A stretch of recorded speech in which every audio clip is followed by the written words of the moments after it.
3, 2. Hello and welcome to Tales from the Dark Side, your Star Wars news and weekly comic recap presented by Renovision, the place where content creators go to get their content. There's one comic to review this week, The High Republic, Volume 2, Issue Number 2. We'll summarize and discuss Andor Episode 10. And of course, we've got your weekly Star Wars news. No collectibles this week, but we take a quick glance at some tops on demand High Republic Phase 1 collectible card sales. I think that's all. Let's get it going, fellas.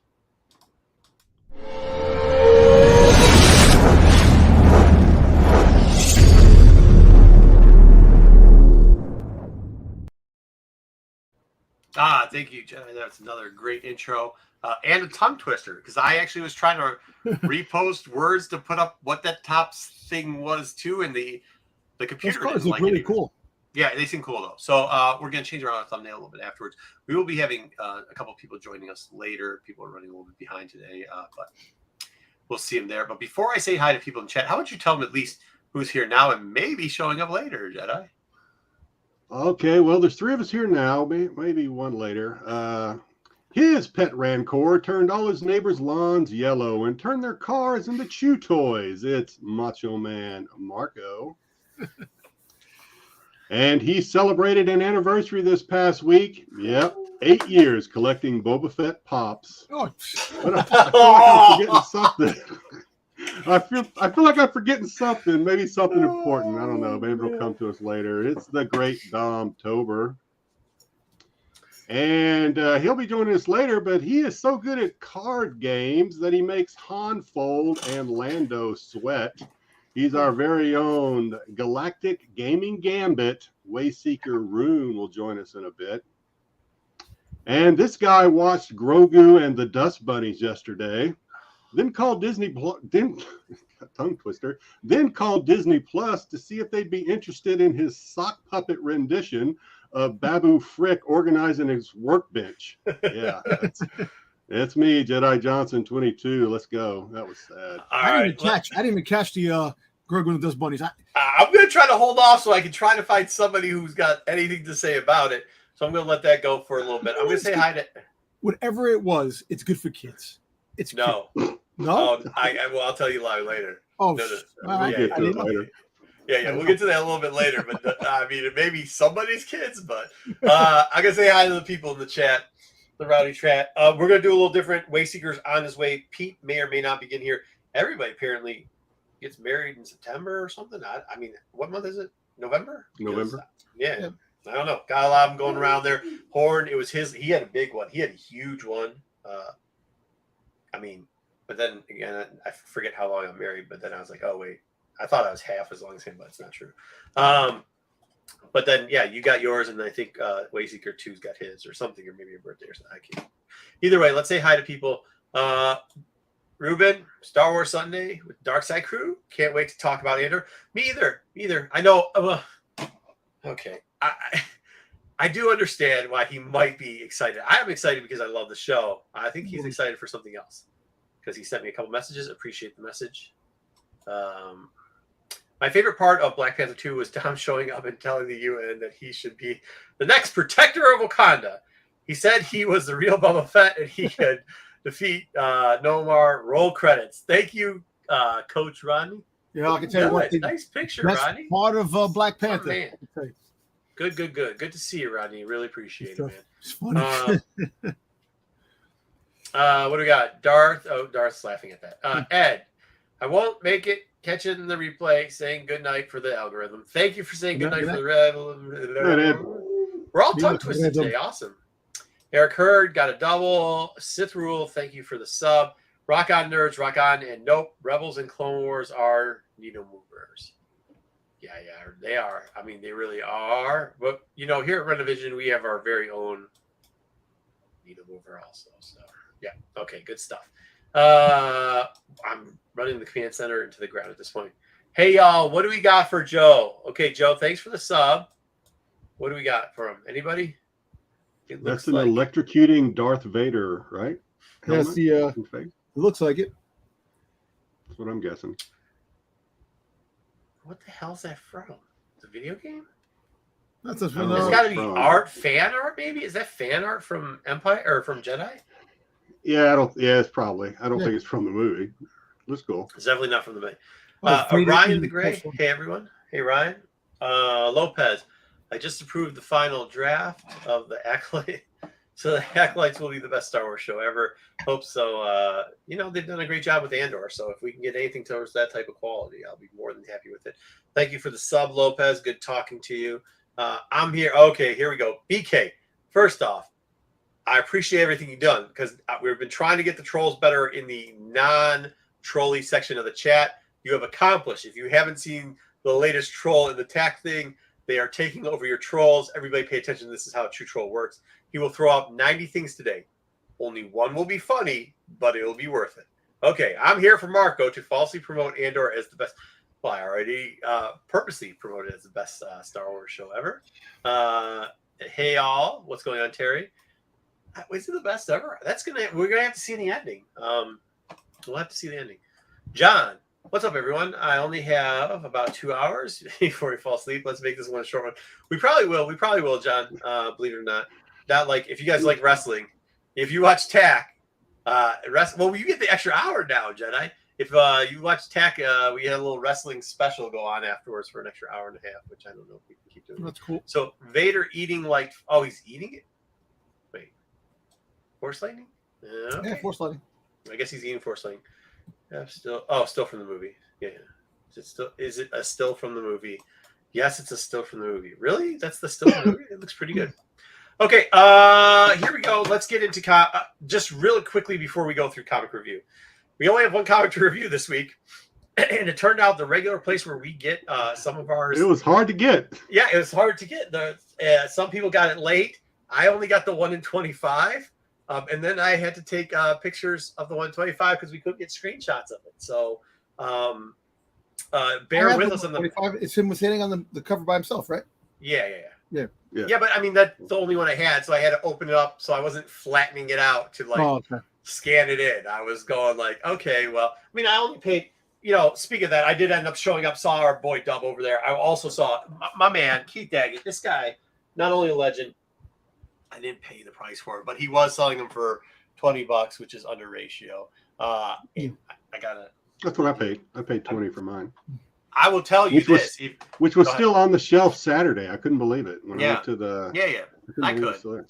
I could. Yeah. I will tell you this: if you have a chance, you ever run to Keith? He does sales like here in Ohio and Michigan. Like, do try to buy a guy a drink and a beer. He is a good guy. I actually was calculating the last time I talked to him, he didn't even know who I was. We were still the Detroit boys back then, and he hooked me up so much that I was just like the best dude in the world. Guy eventually, I mean, he's always been good to me over the years. So make sure you're checking out Daggett's comments. We can talk about it some other time too. John got one too. Awesome. I think everybody probably got one. I do have something funny at the end of this for it. But here we go. So some of these are going to be screenshots. Don't worry. We know BK will have a comment about it. But so it's the 125s on the left. The regular cover is on the right. Good evening. Hey, Chef. What's good, man? We saw this already. This was all in the previews, how he has these like visions / nightmares, but then like he can see something. He sees these red doors. He explains it later right here. Oh yeah, look at that. Great cropping job I did there. He pretty much says that he sees the red doors. She thinks she knows where it is. He says it's only right 9 out of 10 times. This brings up an interesting point we might want to talk about a little bit later about like how powerful and how well trained the Jedis at this time were, because there was more of them. Maybe the old Darth Bane saying was right for the light side too, because it seems like there's all types of mess on it. Second page, we actually get we had figured that they weren't really going to come yet. We weren't going to see the major ones yet till number 4, and we still feel that way. But the followers of Mother are here from the novel that we said was kind of a big deal, because remember, she links up to, she's a row, like there's row going on there, as in Marshawn. The path row, of the open hand. Yeah, the path of the open hand. They start walking past the path of the open hand. Somebody says, "Oh, you Jedi," and then somebody grabs her. And the dude who absolutely hates everybody, including the other Jedi with him decides that he's going to smack somebody in the hand, which the over aggressive, he's like, I'm the only one that can push her around. You know, it's okay. I just met her 10 minutes ago, but yeah. Yeah. I'll push her around. And then if you push her around, I'm going to smack you. I mean, he doesn't. The group, the open hand. What's the path of the open hand? That's the name of the group. Yeah. So go ahead. Okay, go ahead. After we talk about it. So we thinking for the major, there's a guy who's a major part of that. He's on the cover. We think that's when he's showing up, and when Mother might actually be showing up too. And Mother is part of the Rowe family. She's a longtime descendant of the Rowe family. We think a great grandmother. Either way. So that's why we've always said since one, like, okay, one's cute and everything, but realistically, like, it might come towards the end of 3, but for sure 4 is when we see the Herald, which is a big part of it. There's just a bunch of big people that are going to show up in book 4 of High Republic. So,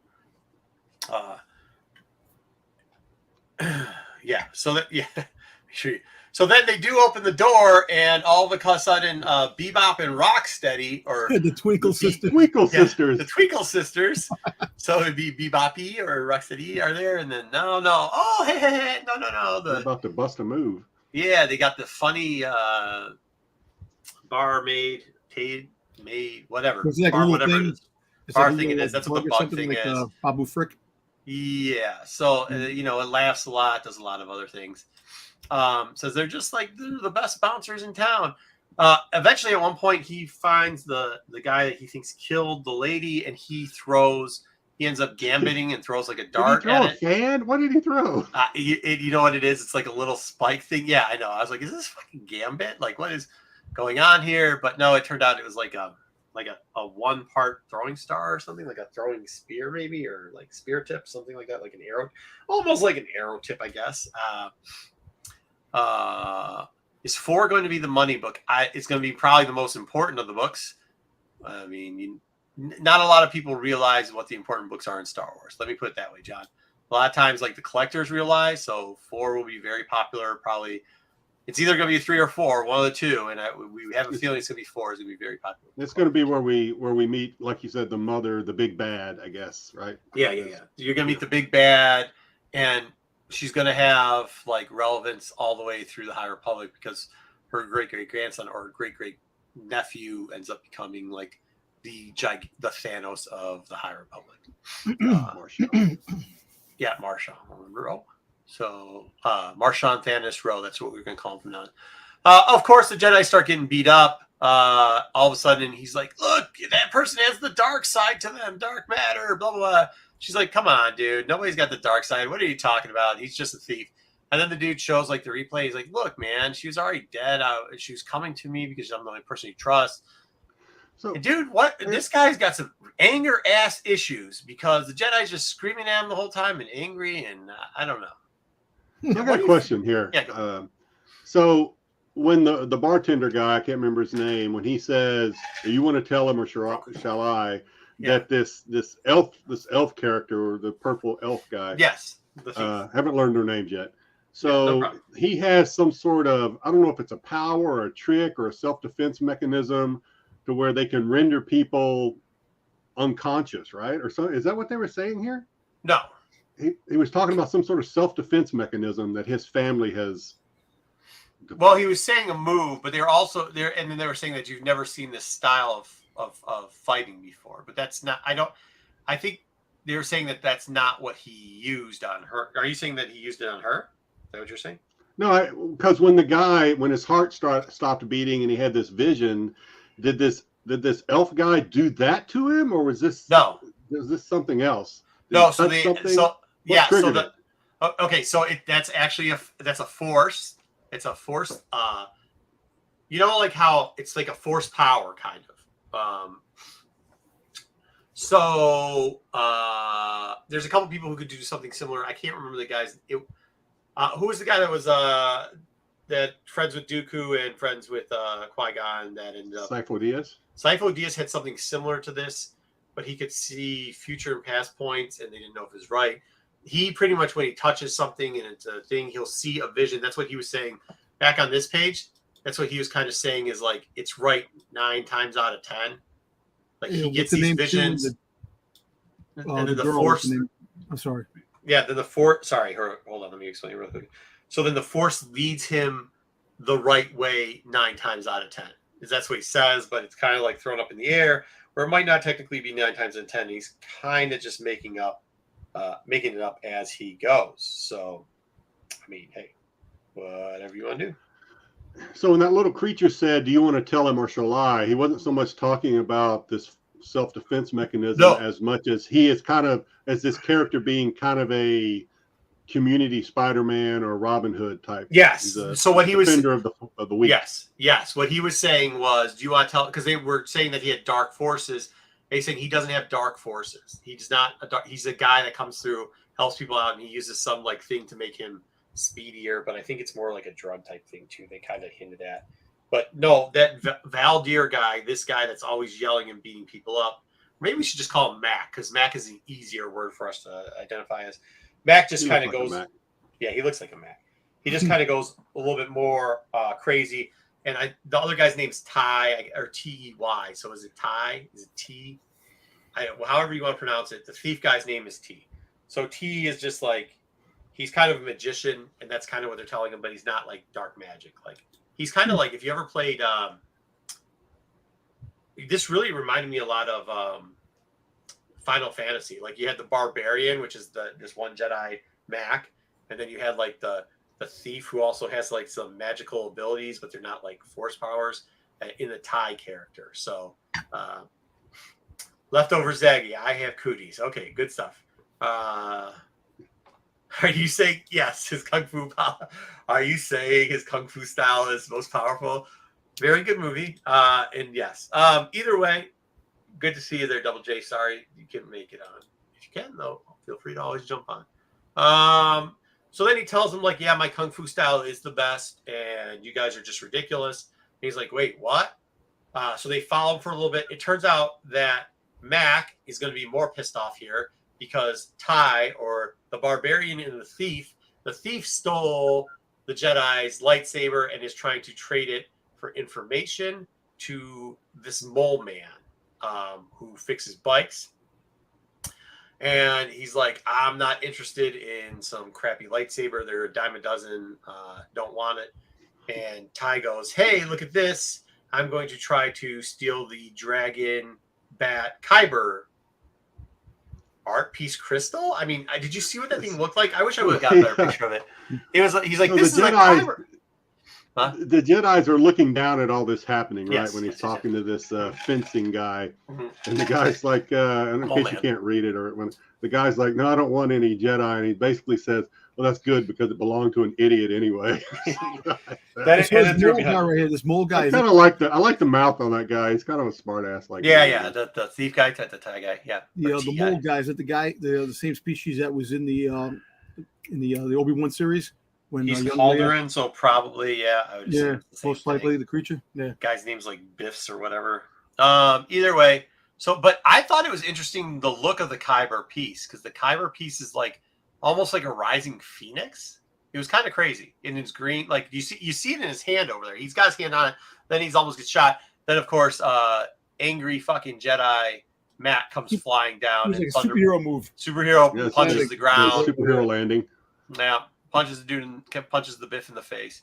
This got a little fuzzy here, but pretty much Biff got away. And he's like, oh, man, I was going to steal that, and you screwed it all up. I had everything covered. Oh, we'll figure it out. They go to a castle. On their way to the castle, Ty's pretty much telling him, like, chill the bleep out, stop acting up, and just don't worry. We'll find out what's going on with Kyber. And all of a sudden he goes, yeah, good, because we're ready. Or she goes, we're ready for it. And then they get in there, and then they run to the Assassin Creed here, I guess. With bows, with cannon bows. I wouldn't call them bow staffs per se. Maybe they will be bow staffs, but I don't think they're bowcasters. I mean, I don't. Sure, are those the wheels or whatever that are got the drop on them now? The wheels. Maybe it might. They didn't quite say who it was, so it probably is going to be a sec of the wheels. So we're going to see a bunch of the sects. I think there's 2 more sects we have to see before we can even get out of knowing all the sects. Once again, that's why. Maybe our educated guest in comics and Star Wars. Good evening, Jeffrey Drake. No, you're good, man. You're never late. Is that 4 is going to be the big plus. That's kind of how they write these, right? Like if you if you read the High Republic, once they start getting to 4 through 6 gets big. So, So the Twinkle Sisters. yes. Those are the same species as from the Force Awakens. Remember in Kash's bar, cantina, when they were there, the big guy that was sitting on the couch with the girl that went up and was saying that that Han Solo was in there, this and that, when they're calling up the creature. No, that was a Duntmar or whatever their names is. All right. Different character, different. That was the same as one of the riders for the wins. I'm not sure, but if that's how they drew them, then that sure as shit doesn't look like it. I mean, maybe. How dare you bring up the sequels, Dom? Yeah. I know. Hey, what do you want me to do? I'm trying to. I was gonna try to lie and say like, no, I don't remember the sequels that come out of my face. I don't remember that, but that specific area. I mean, that was when the Crimson Rider was in there too and stuff. $1,000? No. So this is funny. So like, since Pete's not here, I can laugh because usually I post this to you guys in the chat when I see bullshit and suspect crap that goes on the internet, like bullshit sales. Apparently, this guy could definitely pay his rent because he sold one. This is sold. JJ's not here to say shenanigans either. Yeah. No. Yeah. Well, everybody else sold shenanigans. What the best hell? acting price under 14. It's horse shit. Nobody sold that for $1,000, dude. It's just so that they can say something else. John thinks Force Awakens is drive good. up the price. Everybody's got an opinion, John. Appreciate yours. All right. So yeah, I just wanted to throw this one out there. So when you hear weird shit, like the book was selling well under ratio, sitting around everywhere, but somehow on the internet you can get $9.99, $99.99 for it. So Jeez. Hey, there you go. Good for you. What? Huh? Okay. Wow. Did that person say scarce? The 1 in 25 is not scarce, Comic Biz. Comic Biz, not scarce. Stop lying. But the internet would never lie, would it?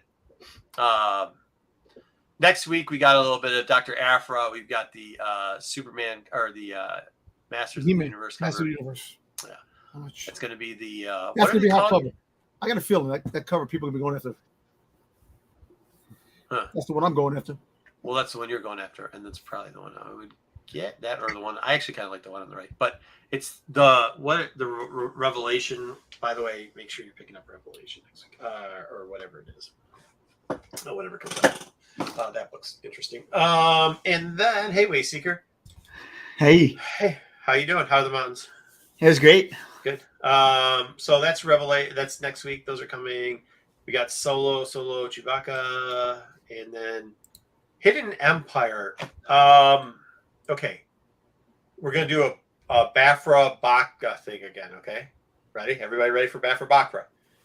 Let's just say there's something called the ifs, right? There's some ifs. There's some ifs, and if the ifs don't technically show up in this book because they'd be under a cloak and dagger, you'll never see them. At best, maybe cameo of ifs. Then maybe there's some ifs in this book. What did I just walk into? Yeah, I don't know. No, I think my earpieces are messing up. I kept hearing ifs an awful lot. I don't. Yeah. Like, I don't know. Yeah, but I mean, later, this week leading into this, because people are going to be getting these books, they're going to be like, "Hey, there's like these major Siths that are going to show up." I'm going to tell you, there's some very shadowy ifs that show up in this book. Ifs that show up in this book. Very debatable. I know there will be a ton of content built off these ifs, and there's a couple other things in there. I think the whole book should be called ifs, because if it was important, more people would actually care without you having to try to sell them this horse shit. There were a couple of things in the book that might be worthy, maybe. They're not. I'm not saying I saw this book, but I'm just saying if it was important, I would tell you it was important. I actually, even somebody who hyped the book said like it's so great, and then I was like, "Ooh, these are terrible concepts." Is there something with that could be something that's cool? Something that maybe showed up in the High Republic before, but they changed around what it was. Maybe. Yeah, but it also doesn't work because they already gave out the preview for it. Okay, yeah. They give out previews all the time. Yeah. If you just read the previews of what's going to happen later. I did. So that's what I'm saying. That I want to. Yeah. The cage thing. Yeah. Big surprise. It's public knowledge. The cage thing. I am actually going after the Darth Maul cover. I don't care what Darth Maul anybody says. cover. I like the Adams. That's pretty cool. I think that's the one we get. I'm probably only That's buying the one. 1 in and that would be the 25, one. right? Let me ask you a question. It's a 1 in 50, I think, right? That's 1 in Oh, the 50. 1 in 50? I think it's a 1 in 50. Okay, ratio, anyways. I want to ask a Yeah, question. go ahead. Ask me a question. Go ahead, please do. All right. Now you 'Cause think don't about spoil stuff, John. the fact that they're using Kira a lot in these books, right? Mhm. And they brought her character back. No. I don't think it's just for this story. Yes, it is. All right. And even if it's for this story, do you think the possibility of her being the Emperor's hand instead of Mara J? No.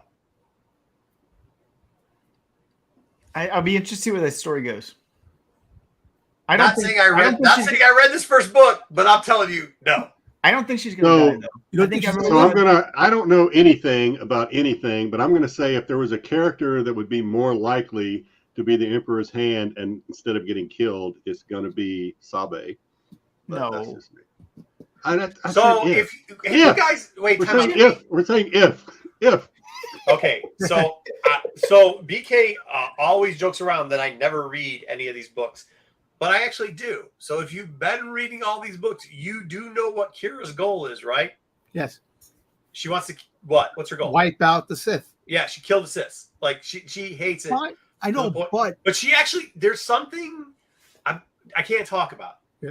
well, didn't Mara Jade want to wipe out the Sith too at one point? I've never read the But comics. that was I don't know after. whether- That was like a. well, see, kind of- maybe they might be doing like there's something to this. No, there That isn't. could be. This You is don't know. it's selling Here- comic books. Here's the reason why I don't think it. The timeline just doesn't work to me. Like Palpatine's gonna die like in a matter of months, right? Okay. We're like not too long before Palpatine's death, so I just feel like there's not enough time to develop that Would have had it, yeah, relationship. would have Well, already remember he dies, but he has a contingency plans a lot 30 years, so you don't know. We're what's not going to get any of that right after. No, I'm just we saying. no, Dom. We kind of do because we do know that there was we do. It's a very long thing, but we do know what happened during a lot of that time period. But I don't think she's going to die. That's my prediction in this Oh, series. good. She will not die. Awesome. We'll see if I'm right or Hey, wrong. Very good to have it back in rotation, Tony. A head check. Yeah, I know. No, it's not. It's Arthur Adams. So either way, there's two more covers for that too. There's kind of connecting cover. I know people are probably going to want the Cummings connecting cover, but kind of already had the Knights of Rens on a connecting That's cover. the 1 in so- 25, right? With the Emperor and the The low Yeah, cut, I I think, like is the that 20, one. 1 in 25. Yeah. yeah. Yeah, Okay. I like that cover. And too. I don't actually like. Does anybody like that cover? I like that cover. Good. The red, and then him. I don't hate it. I hate the one next to it. I don't hate I'm that. not a You don't fan like of either Ren, one huh? of these. I got the one. That's the one next is the one I ordered because I wanted the connecting. So I knew some people would like the connectings. Yeah. No, I want the. Go ahead. I Sure. definitely want the mall cover myself too. Yeah. I think that one's going to be a hottie. FO, it'd be crazy though. Do you think that's going to be like a Boba Fett on Bounty Hunters hottie? Now that I think about it, who knows? Where? Either way, Dr. Aphra we have coming out, and then we've got the Clone Wars cover. It's Zane, so I'm Wesley, Weasel. Weasley, whatever you say your name. Weasel. Wesley, whatever, the shapeshifter. I like that character, so I'll be picking that one up. This one actually, they talk about if you watch the preview. Did I put the preview in here? No, I didn't, so I'll just spit it out. Yeah, it is Drake. Was what? I'm saying I actually like the fact they're doing the Boba Fett and what's the face why am I going on the blank now? Fennec Shan? I don't know. Fennec Shan, thank you. Okay. That it's I'll like take a guess. thank you. I just couldn't think of it. But like you had Django and you had Sam Wessel. Sam Wessel. Zam. Zam. So it's kind of like foreshadowing that they're basically the clone of the Django and and the assassin type of like his father. Are you saying that those Fett men have a type? Is that what you're saying? Yeah, they do. Hey, Wasn't Zam a guy though, or no, she was a woman. I don't know if I think it was. Female. I think it was a both. Could have been whatever she wanted to. Yeah, I she guess. was, it could have been whatever Well, they could have been whatever they she wanted to be. I was, think. All right. Either way, we also got the FOC for Chewbacca. Oh, I didn't pull this back out. This guy actually got kind of cool Clone Wars covered on it too. I just don't think I'm going to pick them all up because there's a Tarkin cover. You know what I'm going after is the Tarkin cover for sure. If Marvel, if you watched Black Panther, Marvel's trolling the comic community, especially people who try to buy and sell, and now they're trolling us on the FOC too. They are putting in Chewbacca and Greedo and Redacted have a chance to get. Oh, this is so stupid. I cannot wait till I hear the week that this comes up and they still have stuff redacted out of it and how dumb people are going to try to push these one-shot books. However, it happens to deal with Jabba's urn, so I am very excited about this. And we might actually see a little Tarkin in it. So the way that reads is like Jabba's urn, like his ashes are in the urn, though. That's the way I read that the first time. I was like, what's going on? All right. So this story's so bad. This story's just so bad. It is. It's horrible. It's really bad. Like, really I don't think you could write a worse comic. Well, remember they had the fake dad that wasn't the dad, and everybody saw it coming, but like, and it's just going downhill from there. Like, this is literally the typical whatnot. Like this is what they wish every one of their fucking comics could be: is dog shit writing with like every other redacted names and dads that everybody knows is a dad if you read the book. But, you know, every week it's something fucking new. I think Hyperspace Stories is better than this book. That's how bad it is. Really? Yeah. Ooh. Whoa. I think we all have to revisit that. I think somebody that's not true. FOC number 3. Wayseeker, I don't know if you saw, but the mother still hasn't shown up yet. I don't think she's showing up in 3. I think we're getting in 4 with the Herald. So I got a question. Do you think? Go ahead, Jedi. Just a quick question. So we saw that one character at the very end of issue number 1 of High Republic. Okay. And of course, we talked about it on the show that we feel like she possibly could be a very important character going down the road. Oh yeah. And yet, we still have not seen a single cover of her, not even in the previews or the FOCs or anything. So I'm kind of wondering about that. No, not in any of the exclusives. There's been so many, nothing. We might get a second half story in this one, which would make this book more. Once again, you know, I mean, we're getting to 1 and 2 really haven't had the second half got more important, right? But when we've gotten into the main story and the guts of it, 2 was nothing. 3, I mean, the story in 2 was at best a filler. You know what I mean, right? Yeah, it was a connection. Yeah. Story, if anything. Maybe they'll do odds where they do 2, because remember that was a completely different story that happened there too. Or maybe it was just a preview and that they screwed up. I don't know what that was, but what do you think that was? Seeker, do you think it was a preview or do you think they're going to combine? I thought they were going to do the double story thing and they never did. I thought they were going to do a double story. Well, they sure shit didn't do it in this book. So, I mean, maybe they're doing every odd double story because they do that sometimes too. Like they did that with Afra for a while where you would follow one set of characters. They do it with Bounty Hunter too, where you follow one set of characters. Then every other book, you'd follow 2 sets of characters. So maybe that's what they're going to do. But you would figure at this point they'd have something on the front page of it about it. It doesn't seem like that's the case. And if you read did you talk about? Go back to the last slide. How that's the same outfit as the Guardian of the Wills he's wearing. Guardian of the Wills. Well, he asked. I kind of was trying not to give away that their fight. That last slide is them with the Guardians of the Wills with all the bowcasters. Yeah, he already asked that. You definitely see the same outfit as you see in the movie right there. Yeah. So I mean, but that's what I kind of hinted at. They were going to see every sec before we get the. So you don't think we'll see Marta in this one? This one, if we do, we'll see it at the end. Yeah, because Marta's on the cover of 4. Yeah. So will she sneak in at the end of 3? I mean, once again, we just read the fucking Han thing. They know what they're doing now. Now they're giving us cameos in full first. So, like, are the odds that she cameos at the end of this very good? Yes. The odds is that her and what's his name show up at the end of this. But if you know who she is it a cameo? Like, I think it's not. I think it's the first appearance if she's already established in. Because she's already been established. Yeah, exactly.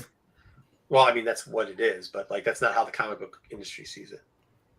So either way, we'll get that. Then we got the Blade too. I mean, the covers finally for the Blade are looking all right, I guess. He looks You like that different. movie? That's weird looking. It's like, what is he? Looks What's different in going on each there? one. The most interesting thing I think of this is like the team up. I know we've kind of mentioned it before, but the team up is with his sister, who is the Jedi Knight, Barash, and we all know Barash is also the vow that some Jedi's take when they walk away, and that he walks away later.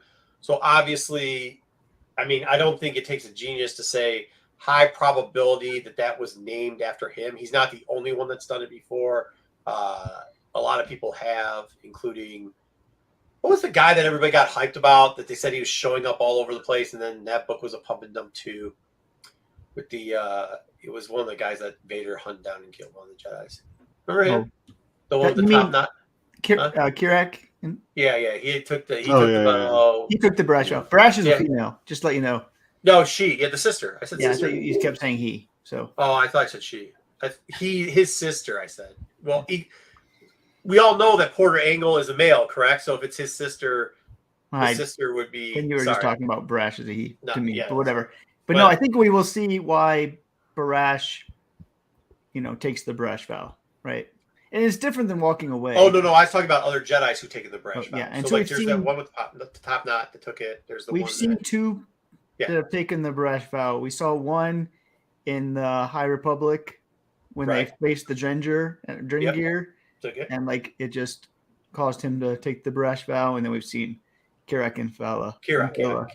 And then we heard of one other one that took it. So it's not something that's so uncommon. But yeah, that's kind of cool. I like that they're naming it. I like that they're going to do it. And she looks like a decent character, I guess. I don't know. She looks all the same as everybody else that's a human form. But this will be the first sibling Jedi, right? Like, oh, no. Because they get taken away. Like, yeah, but it's not. No, well, canon-wise, it might be now. Because there was a brother-sister. I'm not sure, but I think it. Yeah, we'll look into it. Good question. I don't think so. But even Porter Engle and the enemies. Okay, and then we get Yoda 2. Okay. Dark Croc right there. No, it's not really, but that's the same species, right? Do we know? The art's so fucking bad on both of those. It's not Dark. We know it's not Dark Croc because Dark Croc's way before, but to me it looks like the same. Oh, no, remember 1 and 2 is in the High Republic era. Same species. No, well, it would have been before High Republic. You're right. Yeah, Dark Croc is before High Republic. But you're sure this is the same species as Dark Croc? I'm not sure, but it looks to me like it's the same species. I think this is something that they left over from the Power Rangers, but still. That's an interesting way to draw Yoda too, by the way. Looks like a ward or something. But hey, I mean, they're the Chuck, or how do you say his name? The last one on the right. Nuck. All right, he's at least got color to it. At least that's got color to it. We do get the Clone Wars one, which is him and Dooku fighting. That's pretty good. And then we get, I mean, probably the equivalent of whatever the fuck that Grogu thing was today in the I was thinking the same thing. The shit is he doing? He's playing like the wind flute. Is this all of a sudden Legend of Zelda? You fucking found Link Yoda. That shit.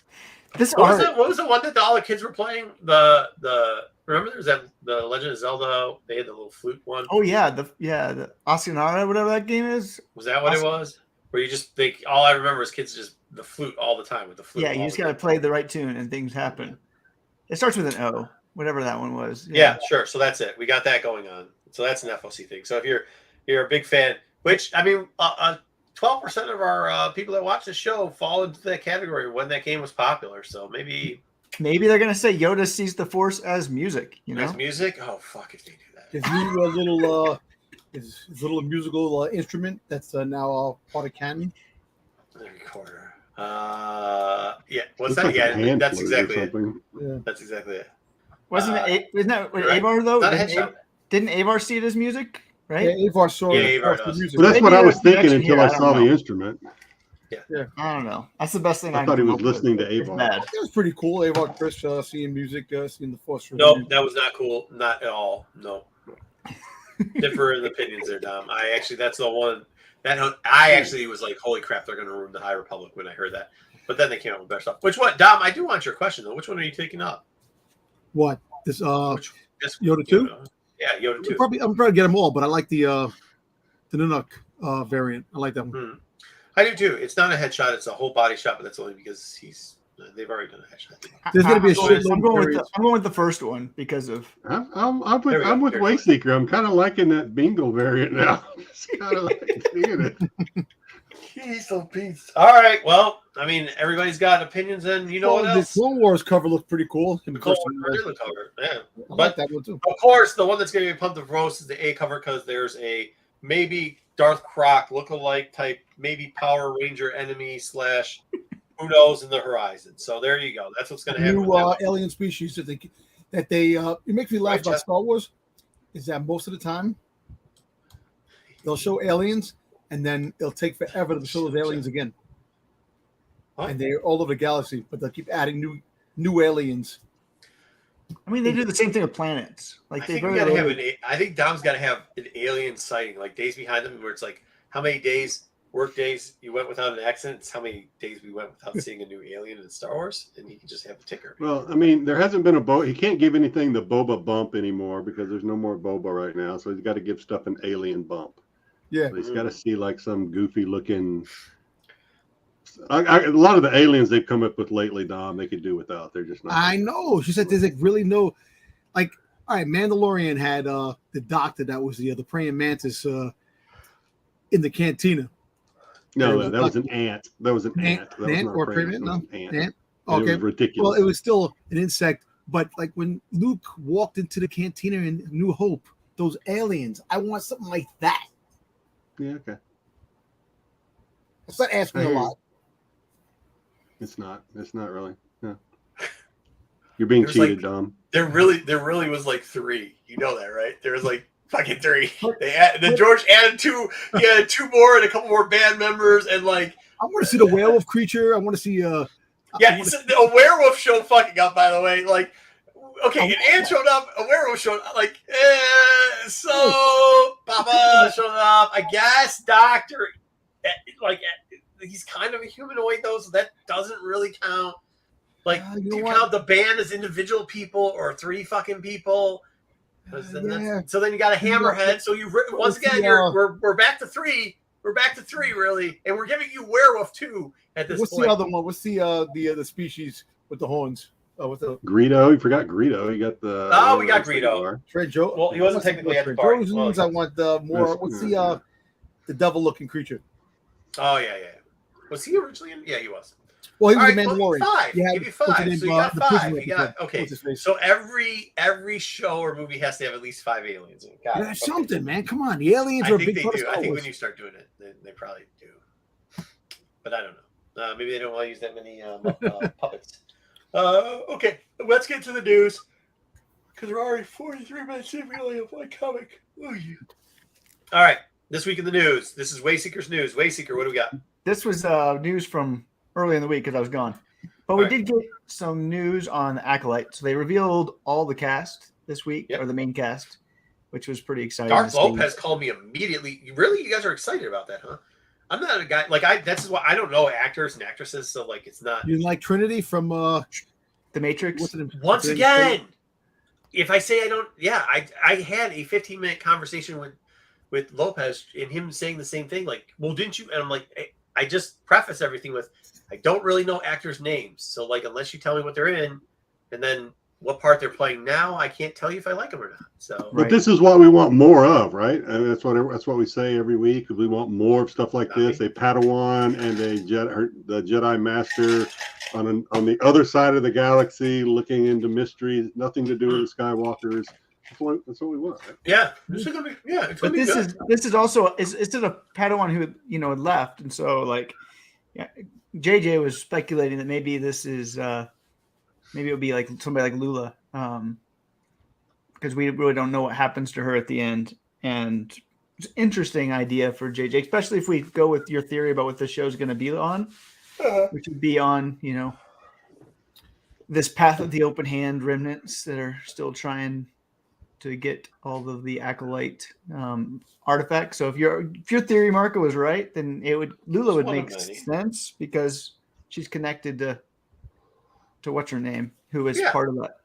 I mean, look, I can't fault what they're doing. They, if this was fresh off of Boba Fett, I might question some things, but it's not. It's in the middle of Andor. And go ahead. Refresh my memory. Who was Lula's master? Cantum Sai, right? Yeah, Sai. Okay. Yep. We'll do a fresher upper. We'll do.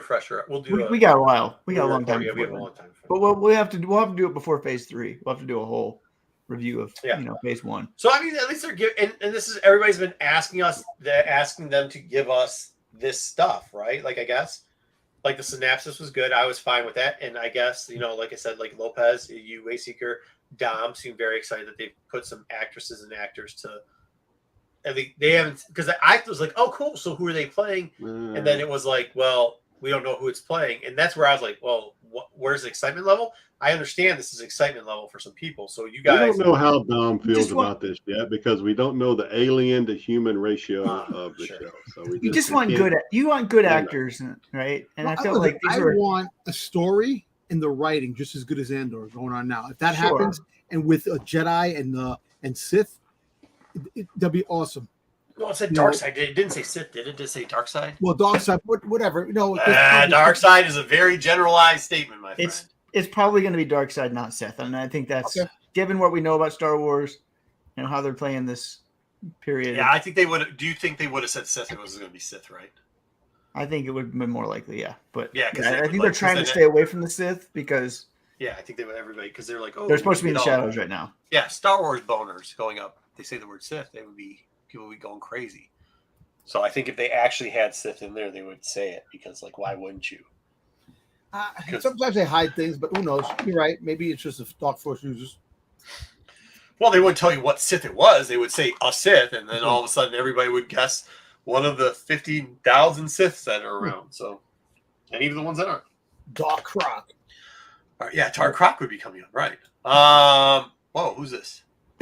So J.D. Dillard was supposed to be developing a Star Wars movie. This was another one on the back burner, which, it got announced that he wasn't going to be working on one. And he said this week that is no longer in development. And it wasn't because of him trying. He really tried to make this thing happen. But it just didn't go anywhere. Do all these people just seem like they're writing like sad stories of why they got fired and nobody cares? Like I don't care anymore. It's like every week we see this. Novel on all the directors and writers that got canceled from Star Wars. Do you even know? But do we even know if he's writing anything? Because I could come out this week and say, "Cool, I've been working on this new Star Wars project," and then 3 months down the road, be like, "Man, that new Star Wars program it hadn't gone any further." Disney acquisition. This is the guy that was Star Wars. Kathleen Kennedy and me, we just couldn't come to the same. Something happened. I don't know. I don't know where this guy failed. I don't know. But he was also supposed to be directing The Return of Rocketeer for Disney, and so like both of his Disney. See, movies, now I question. But this is what I'm saying. I'm questioning if any of that's true at all. Like I'm thinking I'm saying that his media person is one hell of a person because it sure does seem like. Wait a minute. I was excited for Rocketeer. Well. I'm not sure there was a rocket. It didn't make any sense. First off, Rocketeer didn't make sense in the first place. That's what I'm saying. Rocketeer's out. Okay, this is what I'm saying. Rocketeer didn't make sense in the first place. And then if you're doing Rocketeer and you haven't even started on it yet, but you're also doing a Star Wars project, that also doesn't. They usually aren't like, hey, have two things real quickly. Pop both of them out at the same time. It's just going to be a Mandalorian movie. You just got to use the same props and you're good to go. And same movie with different actors, and you're good. Oh my god! All right, moving along from this nonsense. All right, so this one was announced on the same day as the one that didn't happen. Sean Levy is in talks to direct a Star Wars film after Deadpool 3 and Stranger Things. Okay, over under 3 months before we see an article. Sean Levy talks with Disney fall through. He's no longer directing. Yeah, what's going to happen is that they couldn't see eye to eye. Yeah. That his schedule was too busy. He got a whole contract from Netflix to do a new show for them, and that's it.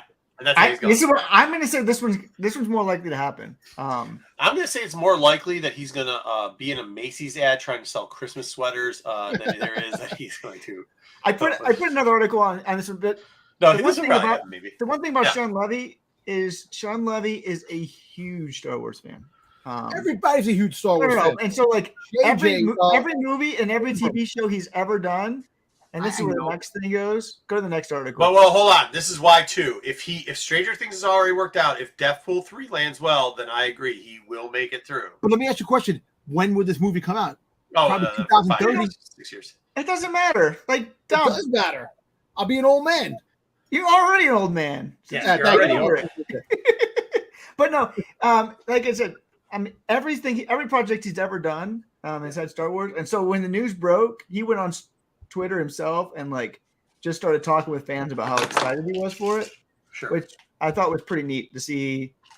He spent about 30 minutes just responding to fans about the news and how excited he was. So I think he wants to see it happen because of how much he loves Star Wars. Whether he can fit it with the schedule, whether Netflix does say we need you for something else, that's a real possibility with Stranger Things. But at least he has a connection with Disney with Deadpool that it's possible. Real quick, did you know?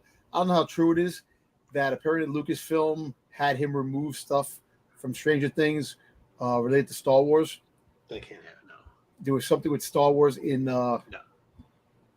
some of the episodes, the older episodes of Stranger Things. There's been a number of Star Wars things in Stranger Things, so I don't know. I know, and they had some removed. I don't know that. I don't know if that was a rumor or just false something, but there was something to do with that.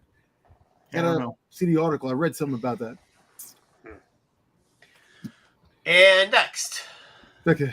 All right, so we got a couple. No, I think both of us disagree that that's not true. No, unfortunately. We got a couple interviews this week with Tony Gilroy. I did these earlier in the week, so I don't really remember what exactly was about each. But this one, Gilroy was really laughing about the fact that all those props that were in Luthen's shop, he had no idea what they were, didn't care, and like they snuck it by him.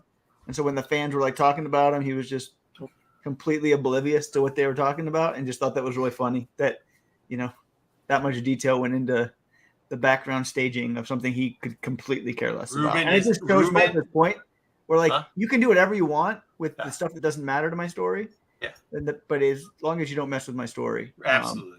Yeah. That's really what he was getting at here. And that's kind of cool. I mean, that's great. I will say Ruben is extremely excited about this because there's one thing that he extremely excited about that they put in there, even though it means very little and could. I thought it was gonna be Jedi. Was super excited. No, Ruben is through the roof, my friend.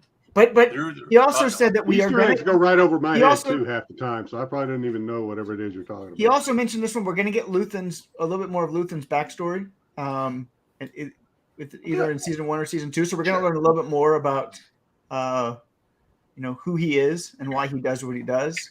Okay. And so he definitely has an instance. And in this article here, he didn't close the door on doing another Star Wars project. Are we going? We're going really hard on all the side characters at this point in all these, are we not? You think? But that's what Gilroy wants to do. Speculation when it comes to the side characters, like Luthen. Everybody's thinking he's a Sith, thinking he's a Jedi. Who thinks Nobody thinks that? Nobody. Not Who one. the hell's everybody, Dom? Listen to me. No, listen to me. No, never. No, this is a rumor. No. One person started it. Nobody believes you this. What I believe is there's more to him than people are talking about, but he knows somebody that he's been around from Order 66. He knows something that happened. He knows somebody, sure, but what does that mean? I know somebody too. No, I'm saying, but there's something about his story that's gonna shock people. He's shocked the world. So I mean, I'm not disagreeing with you. There's something. There's 6 degrees to Luther Wales. Yeah, wait, but who's it gonna shock, you or me? Because what happens when it doesn't shock me but it shocks you? Like I mean, that just seems like a bunch of word salad. Somebody throw word salad. Why are we saying word salad? Come on, man. Because you know, but that's what he wants. Dom, you please go back and say exactly what you said. I said that he knows something about that something is going to happen because something's important because of something is going to happen because something is important. Like, listen, he's either was part of the Empire that he got or away he from wasn't. The Empire. That's most likely. Maybe or he's a Sith, or he was a Jedi. You both said, or he was a Sith, or a Jedi. No. I never said that. I said that's what the speculation out there is. People talking about that. So let's think here. So he says what? He's been in this for 15 years in the last episode, right? Yeah. Okay. He lost everything. He had We're really going this hard into this. Okay. So you can kind of piece that together. So this is 20 years before We're doing A New Hope. Yeah. Which is technically before the Rise of the Empire, right? Rise of the Empire, yeah. Empire was what, 18? Is that right, Marco? Yeah. Rise of Revenge of the Sith. No, Revenge of the Sith was 18, right? 19. 19 years. 19 years. So this, but the timeline makes it seem like whatever happened to him happened before that, right? Because it was 20. If you do the math right, and I think I do the math right. Yeah. So it'd be right before that, which so there's something I think that probably did happen, but it would have happened before episode 3.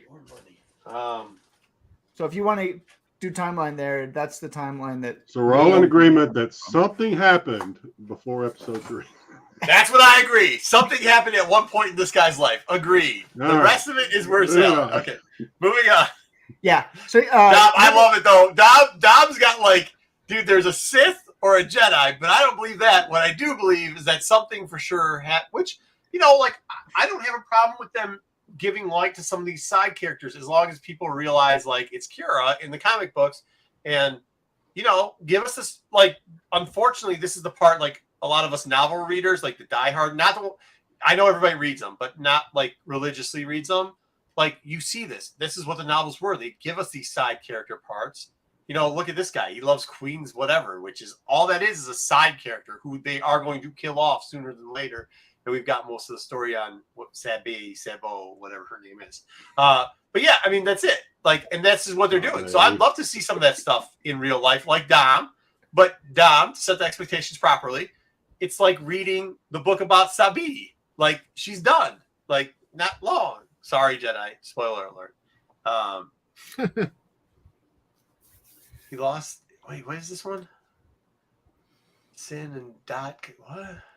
He lost a son at the Jedi Temple. Remember the boy that says there is too many Master Skywalker?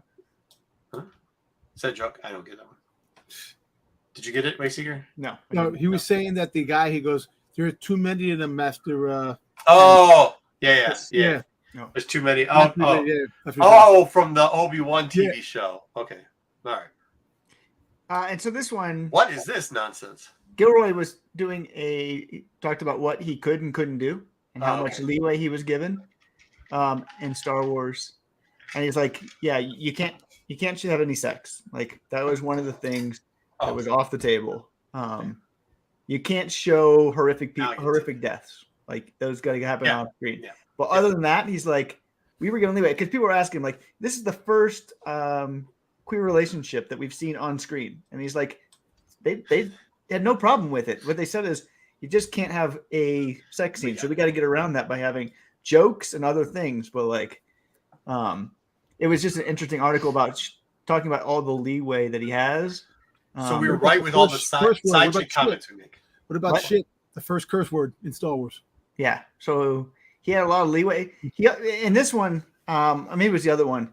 He talked about how shocked he was about how the reception has been. He's never had a project that has been as well received as Andor. And so, wow. And he was not expecting that because he talked about how Star Wars fans generally don't receive things well. And so that was... No. Star Wars fans don't receive dog shit well. Good stuff. We receive perfectly fine, mind you. There's two things Star Wars fans don't like. One, calling the adult Star Wars fans children, and this shouldn't be watching any of the stuff, which is bullshit. And number two, giving us dog shit. If it's dog shit... And calling the Star Wars fandom toxic. Every Star Wars fan's toxic. He talked about a couple other things between these two articles. He talked about first why he really was drawn to Mon Mothma, because she had like no backstory. Like it was wide open. So he said he wants to work with characters that have wide open stories. Like that's the only thing he wants, where he doesn't have to try to fit things in or tell stories. He can tell the story that he wants, and that was kind of why he was drawn. Did we just talk about this last week? Like, this is how it should be done. Let these guys go out there and talk open instead of trying to ruin other people's stuff. So and then he said, if he could do another one that was Rogue One someday, his preference would be Jen Erso. So prequel. There's a bit Jen Erso stuff there. I mean, but there has been. Cool. There's been more. It'd be super cool. I mean, it's super cool stuff too. I mean, you get her young being trained, like the whole stealing and Guerrero treating her like shit, and yeah. So, but that was fascinating when he mentioned that was the one. That'd be kind of cool. I'd like to see that. That'd be nice. Drawn to. All right, you're gonna be seeing these running around the city. Who wants to, see some bring home the galaxy trucks for UPS? This guy right here. My package will be coming.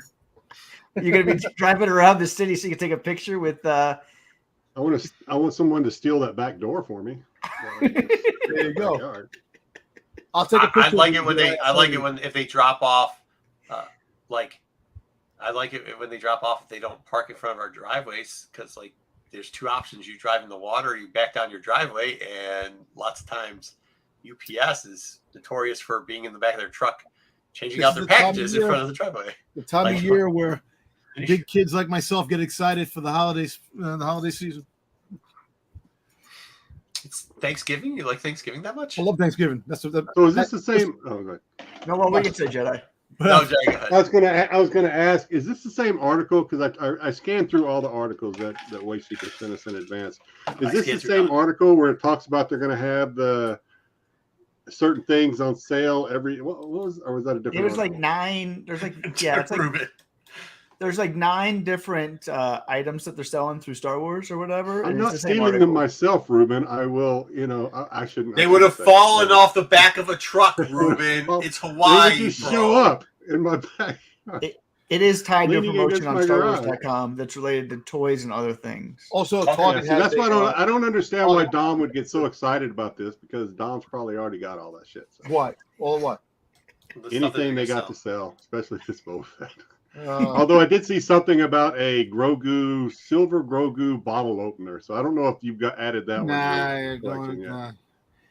I just saw a Boba Fett light lamp that they have. I was thinking about getting. Oh Jesus Christ! You got a problem. You need to see a counselor. All right, next. I want to see the Friday night show where you talk about lamps. All right. Well, apparently some people think, I'll just throw this in real quick, because some people on IG think that my C-3PO collecting is like Dom's Boba Fett collecting, and it's not. I have some people like Sticks, who, God bless him, I love to see it, sends me pictures of like children's pajamas with C-3PO on it, and I'm like, Underoos? Cool. But if it was Boba Fett, I know Dom would buy it, but I'm not. Hey, listen, I'm actually want to buy a pair of Boba Fett Underoos, because I had those when I was a kid. They're on sale on eBay, closed packages. Thanks for sharing that. Great. Underoos. All right. Somewhere in that apartment, your wife's eyes just rolled out of the back of her head. Yeah, she's All right, moving on.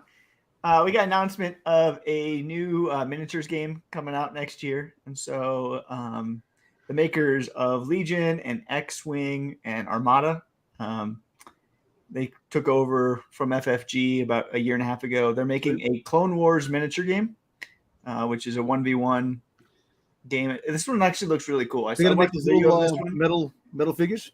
What? The little figures that go along with the game. There's all the figures that go along with the game, and you can you paint them yourself and all that stuff if you want. So like the Civil War enthusiasts that are painting the little. Oh my God! I watched the people do this. I couldn't do it. God bless those who can. It's so amazing the detail that they put on. It's great. Yeah, I love it. But no, this one actually. In our viewers that do that can. This one will be one for me to watch. I mean, I haven't played a miniatures game in a long time, and so it'd be nice to jump into a brand new game. And I like the Clone Wars, and so this is that's cool. To bring in the Clone Wars miniatures. So. Oh yeah, the lamp will rival the leg lamp from Christmas Story. Yes, it will. Yes, it will. So if you play Minecraft, somebody created an in-depth Star Wars location mod or whatever, which has like 20 different locations that you can now access that are like huge Star Wars locations in Minecraft. So that's pretty cool. How does that work? Does anyone know how that works? I'm not a Minecraft person, so I don't know how that works. My nephew is a huge Minecraft geek when it comes to Minecraft. So, and he's 13. He knows this more than I do. Yeah, I think you can I think you can build them, and then there's a way for other people to access them, and so. Yeah, I haven't figured that part out yet. Because my kids for some of their screen time when we ask us if we can play it for them. Which whatever, but I think this would be cool if I could. I might be more interested in something like this. Yep. Well, figure it out for us. Let us know how cool it is, dude. It's so like I don't even want to talk about it. It's so weird. All right, that's it. That's this all week. Right. We didn't talk about Grogu and the Dust Bunnies or whatever. We're going to actually. That's what we're going to lead into right before. Right after we go, should we do it before cards or afterwards, Jedi, so we can get everybody's opinion on Dust Bunnies? That's going to be a long segment, right? Since he brought it up. Yeah, there we go. Since you brought it up, here we go. It shouldn't be. It shouldn't. Oh, That's it. He made slides. Oh, there's a slide. There's a slide That's for the Dust Bunnies then. Grogu and Dust Bunnies. I don't know if you guys watched this. I did. It's only 3 minutes. I don't know who this is targeted to. It's not children. It's not adults. Dom, you need to watch it, and then I know you watch it and tell me that you think that's targeted for kids, and tell me how. Oh no! I let my kids watch it, and they said, "Dad, what is this?" Literally, the quote was, "What is this? Can we watch anything else?" And they love Star Wars. They like. Well, you know what? Well, it's the alphabet Star Wars future. We have the future. We have we have like a lot of Asian artists that are doing these Dom, you can't know. This is Dom. Okay. Dom, I love you, man, but you admitted earlier you haven't didn't seen watch it, right? Yeah. The music was awesome. The music was awesome. That's the only thing I can say about it that was any good. The music sounded like it came off my wife's phone. No, I thought the music was okay. Ruben, please tell us if you. This is where I see if Ruben's full of shit or not. He's just trying to say the opposite of whatever we ever say. Because that, I mean, it wasn't for anybody. It was literally, it looked like a fucking, like some, the guy that fucking comes to the campsite and it's like, oh yeah, man, you guys ready? I've been, you know what? And he's got the guitar with him and you're like, oh, fuck this guy, not this guy. He goes, really the guy that thinks he's really good at the hand puppet lights thing on the wall. Yeah, or the guy that breaks the guitar down, he plays like strums 2 fucking things, and you're listen, it's off tune. It's like he hits it off tune like 8 times in a row, and you're like, I'm gonna slam the thing. That we're critical. My kids literally looked at it and go, dude, we'd rather go do something else than watch this. It was only 3 minutes long. They made it through 30 seconds, and we're like, what is this? Can we go? They literally go, does it? Because I did it, and they're like, please tell me this does not count towards our screen time. We're going to go do something else. Because after please tell me this isn't canon. We're done. They're like, please don't count this against our screen time. It's that bad. It's that bad. Really? We're like, no. JJ says it. Music is often the best adjective for the Ghibli project. So that was the only enjoyable thing to me. I enjoyed the music. It wasn't even. So we say all the time that you hear us say in Star Wars, hey, bad Star Wars is better than no Star Wars. No, I'm rethinking that. I don't even know if that was Star. Hey, I'll be honest with you. Ruben's got the right. What am I watching? It was very confusing. I don't know if it was Star Wars, to be honest with you. When the kids asked me, what is this? My response was, Dust Bunnies are now part of Star Wars lore. Wouldn't you rather have porgs or Ewoks than Dust Bunnies, though? Like, even looks like Dust lower Bunnies. than like both of those. I've watched it all. I would have rather had frog eggs. I don't know, but whatever that thing was today, it was 3 minutes too long. I have no clue what it was. I have no clue who it was after. I don't know. I mean, I literally what I kept wanting? Listen, I kept wanting. JJ, please don't put me with these. JJ, I called this in the chat. Remember in what would it, the only one thing would have made it good. Get out of here! Remember in Spaceballs, you had the spaceship or whatever unfold into the giant vacuum cleaner lady that was sucking the atmosphere. I wanted that. I wanted that to be how it ended. Just suck up the end of it. Good. Just suck up everything. The dust balls and Grogu and all of it. It was terrible. I was gonna say JJ's gonna be laughing on the floor at home at us because we have no idea what we're talking about. Dude, I don't care. And he can say, "Oh, we got young kids. We got kids. We got kids." So if you're doing this, I'm too cool because just because it's Japanese animation, we're gonna say it's cool and nobody understands us. Fine, have that corner of the fucking world. You can have it. You and the other 3 fucking people in the entire world can have that corner. I'm not gonna be mad at you. Enjoy, but fuck, this was nothing. This was fucking nothing. The craziest thing about this, though, was we got news that broke on Wednesday that they were going to be this Ghibli project or whatever you pronounce it, this anime project. They said there was something come out like a week ago. And it blew up the internet. Like, that's the only thing that people talked about for 24 hours. Yeah. And then, like, this thing dropped and, like, nobody, like, talked about it at all. So they're like, oh, maybe we don't really know what to do of this combination of Lucasfilm and the studio. Because the best thing about this is what we're going to get. Maybe we really don't need this combo. Yeah. Look, you know what? Hey, Six, good to see you. Thanks for some. It's something they're doing different things. They're going outside the box. It made Book of Boba Fett look really good. Dom, when you watch this fucking thing, you'll be like, oh goddamn, what was I saying? This is nonsense. It literally, you fucking open up the book. Now it's Star Wars. It's funny because my son was just reading the dictionary of Star Wars. You open it up, it says N for nonsense. This shit shows up because that's what this was. Nonsense. They just put nonsense. Why didn't you watch it? It's 3 minutes long. I'm on like Pikes Peak Mountain, and I'm like, I can watch 3 minute short video. Because he was trying to get together a segment that we had to cut today. 3 minutes. 3 minutes. I know, but he was focused on getting together a segment. You know what's funny though? The funny thing is that all kidding aside, I know I could have watched it. I actually forgot that it was on. That was one. Because there's more hype for it than there was when people. No, the internet. But then, as this was going on, I realized that oh shit, I forgot to watch it. You know what? But I'll watch it. As soon as I get off here, I'll watch it before I go to sleep. This thing is so irrelevant that people are they even slamming it on the internet? I don't think they're slamming it. I think the internet will slam anything. I think this is so irrelevant. They're like, yeah, I'm not even going to get into slamming it. Not even worth the time. I'll tell you why. You want me to watch it now? So what I'll do is no, I'll mute my thing. I'll sit down and watch it. Come back and say, hey, let me help you out. Let me help you out. So here's Grogu, right? See Grogu? Okay. Yeah. Okay.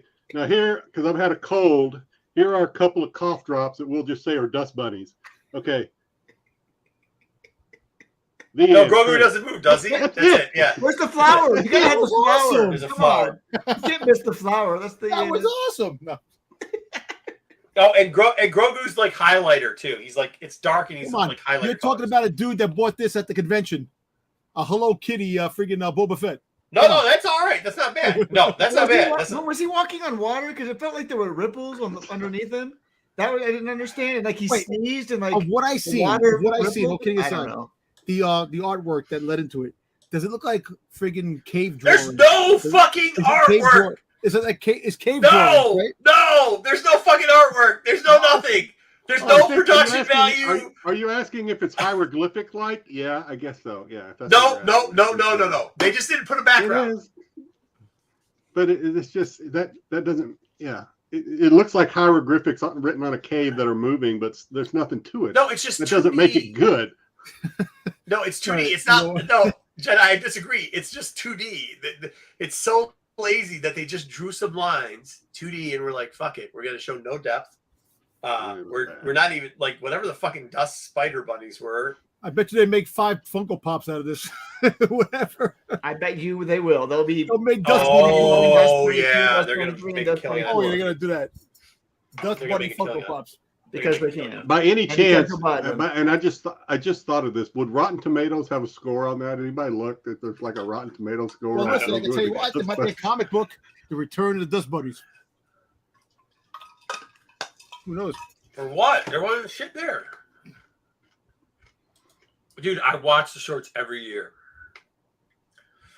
It was okay. The audience score is 50%. Wow, that's high for what I thought. 50%. That is high. That's higher than I thought it would be. That's extremely higher than I thought it was. There's fewer than 50 ratings, and I just clicked on it, and there's 2. 2 people. 2 people rated it, so that's why. Okay, well, I get it. I get that's 2D hand drawn. All these JJ, I get that you JJ. Could you please tell us? You're saying all these things? But can you tell us if you liked it? Because I'm not hearing, oh, this thing was a masterpiece. I'm hearing there's some fucking music, all animations 2D, short films are technically animation, demos, all this good stuff, right? Like I'm seeing the whole simile for what it is. What they did it for kids. It's not for kids. No. It's not for kids. Stop. It's not for kids. Once again, not. Wait, would you let me? You didn't even watch it yet. You didn't watch it yet. Would you let me explain? I didn't watch it yet, so it's gonna go up once I watch it. JJ didn't watch it. They made it for kids. Wait, with the kids in mind. No. Do you want them to see Chainsaw Man? That type of animation? They didn't make Dom. I don't. I'm serious. I don't think they made it. I gotta watch it. I'm gonna watch it after this. What's that they call it? Sci-Fi or whatever, where they have like just one animated picture and they just play weird music the whole time. Sophie, chill, whatever it's called. Isn't that the flip book when you look at the book and the thing the character moves is like that? When you like to the pages, the books with the drawings on it? No. What I'm talking about is what some people know it's music or Sophie music or whatever. It's like it's just a loop of music. It's supposed to calm you down, chill out, and they'll usually do like a animation drawing of like one of them that was popular during the pandemic. Like you always see it pop up as a suggestion was Ahsoka Tano with one of the cats, and you'd see it and it'd be like, "Hey, listen and chill to Sophie music or whatever." And I clicked on it. She's sitting there and the cat's in the background. And she's like a little, I know what you're talking about. So that's better animation and cooler than this shit, but that's kind of what it is. And that shit ain't for kids either. I think that's just for fucking weirdos. Like that's only for people that like. Let me talk. We just spent way too long on this segment. Yeah, longer than I thought. On to the next. You know, like those people they call them like, let me open it up and start eating on the fucking microphone. You know, like that type of stuff. Like. Gross. Like I don't want to hear your saliva on a microphone. Like I don't care. Like I'm not down for that. But like there's people that like that stuff, I guess. So I guess next. All right, JJ. Next time you're on, we want your personal review of it. He didn't see it yet, though. He said. I know. So next time he's on, think he's still working. Yeah. Okay.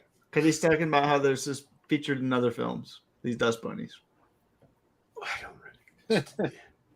He could have watched it by now. Yeah, you probably could have. My question is, does anybody care? But here's the problem I think with it. And JJ, this is not being. I'm trying not to be disrespectful, but I don't think anybody gives two about if the dust bunnies are a thing or like. I just don't. I don't know. I don't see it being anything. All right. Either way, let's move on. Since Wayseeker ruined the show by bringing up that segment, let's talk about it.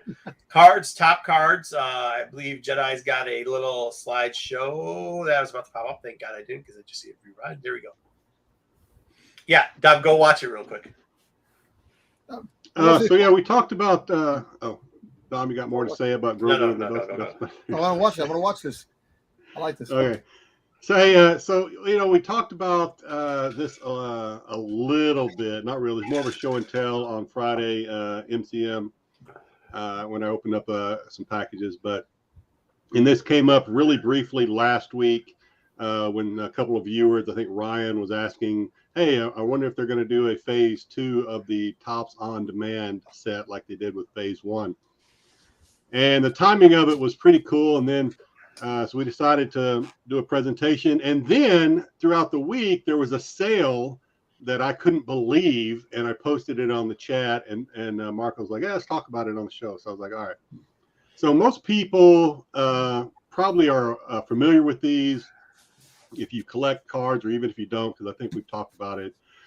So Topps do these on-demand sets or singles or the living set and things like that, where they'll publish these cards, very limited, usually print run. Basically, whoever orders it within a window of a week or two, maybe 2 or 3 weeks, that's how many sets are produced, and then they don't produce anymore. So they did one with High Republic Phase 1. It was a 20-card set. I just listed some of the highlights of the checklist, like Avar, Skier, Kiwi, Vernestra, etc. And then down at the bottom, obviously, the 2 bads, Lorna D and Marshawn Rowe. So you get those cards or the base set, and then there's also a novel comic book cover subset, which I won't get into, but apparently those are actually a little more expensive than I thought they would be. And then you have parallels. You have the black ones numbered to 25, red numbered to 10, and platinums, which are 1 of 1. Good luck. These are no longer on sale. You can't get, the only way you can get these anymore is on the secondhand market, eBay, Mercari, things like that. You can't get them from the top site because they'll say they're sold out. There was a print run. By the time the 3 week that they let this run, that people could order, apparently 1,180 people, or sets, I should say, were ordered. So that's the print run. There are no more. And you can buy the sets usually on eBay now. It's kind of all over the place. $67, 60 to 70, sometimes up to $100 for a set that has not been opened. The tamper seal is still intact, because if the tamper, what'll happen is they'll come with a parallel card or that book cover or comic book cover card, and people will open it to pull that out, because that's really the money card, and then they'll just sell the base set card without any of the parallels in there. So how many parallels come in there? One or more than one? 1 per set is what is my understanding. I didn't buy these. I missed the boat. I bought some, like I said, I bought some singles that were graded. I didn't buy the set when it first came out. I missed the boat on it. I wish I had. I won't miss that boat the second time, because I'm into the cards and stuff a little bit, along with comics. But so a couple of the recent sales, some of these are mine. I'm going to go ahead and admit some of these sales are mine, because like I said, I did buy some, because there's so few sales on these, especially the PSA 10s, any of the PSAs really. So few people have gotten these graded that there's not a big pool of data to come up with some sort of average sale or anything like this. So this Marshawn Rowe Gem 10 is graded, it's graded a 10. Sold for $37.50. Same with the Lorna Dean right next to it. Those are both mine. I have those. Yes, I have those right here. Okay, nice. But and those were auctions. Now we know what your bid number is, by the way. What That's my your what cat number bid is? Number, your cat bid number is $37.50. Oh yeah. I think I actually bid a little higher than that, to be honest. But yeah, but it's probably pretty close in that. And then you have Kiwi, high bid on that. I did not. This was not mine. The was 4106. Yeah, just a little too much. Yeah, a little too That'll much. tell you probably my cap was probably $40, if that tells you anything, because I didn't win the Kiwi. That's 6 cents. Jeez. And then the Vernestra that I did win, I won for $36. So I mean, that's really it, because there were no other sales of any of these. I don't know if there will be, because it's kind of a niche market. You have Star Wars. A lot of the Star Wars fans are comic book fans. Like Wayseeker was telling me when he was a guest on MCM, he doesn't understand the appeal behind trading cards. Am I right? I don't want to put words in your mouth. Not personally. That's what you told me. Yeah, he's more into the gaming cards. So it is kind of a niche, and then niche market. So there's probably not as much data on this as you might see with a comic book or something like that. But they're pretty cool. I'm into them. I think a couple of the viewers, like Ryan, is into these, I believe. So some other stuff, just a couple of others. I won't go through each and every one of them, because to me, the graded stuff is not really the interesting stuff. But I just threw these up here for content, really. But you have a key, Avar, Skier. Actually, those two I won. So I guess I did bid a little over $41. So I think I won those. And then the penny, that was the difference, because the one that you did win was $41.06. Yeah. So that one penny is what you lost that by. I didn't win the bell. I didn't win the bell. I'm sure I bid on that, but I didn't win that one. Leox, only 20 That's a shame. Like Bell is the Leox, I did not win, but that was a high sale. A lot of these were the only sales out there too. I mean, Bell is such a better character than Skier. So like, I don't know why you buy the Skier when you could buy that Bell. Look at that Jedi. Yeah, I guess that's the only thing. He's not a Jedi, but who knows? Yoda went for $20. Lula, who we were just talking about earlier, we think might be important in the coming days. I didn't win that one either. I'm kind of regretting now, based on the conversations and discussions we've had. Maybe I should have bid 41 or 41.06 on this one. I don't know. I didn't win that one. Look at the Rock. And then, of course, you've got Barago and Geode. So these are the ones that I think are interesting, and they're hard to find. I mean, they're hard to find. That's all I'm going to say. There's not that many listed even now on eBay. These are some sales, like the was a Kiwi numbered to 25, I think there. Yep. Sold for somewhere. There were two sales actually. One of them was 134, another one was $94 for that one numbered to 25. There is a what do you call these guys? Dringer. Drangier. Yeah, somebody won that. Somebody got a best offer on that one for $43. These are raw cards. These aren't even graded. These are just how much raw did the cards. whole box cost when you first bought it? I didn't, like I said, I didn't buy any, but I think it was $19.99. I think. All right. And then these are two of the cards that I posted on the site that I said were steals. I told the guys in the chat, I was like, somebody got a steal on these, I think. Yep. The first is the Lorna D numbered to 25. They got for $28. I think that's a steal personally. Another Mercari sale for Vernestra, $27. I say that's a steal because I did buy. There was another one that sold for $40 on eBay that I bought before I saw this. I mean, $40 difference of $13, but I overpaid. Looks like by $13 because I have a Vernestra number. I don't know. Vernestra's such a cool character. Like I think he's my favorite. That's why I got it. He's my favorite character. These cards are hard to get. There's only 25 of them out there. So kind of like if you look any numbered Star Wars card. I wish JJ was on because JJ I know is into the cards. He's kind of a pack popper too. So JJ I wish was on to maybe get his opinion on cards in general, but we know he likes them.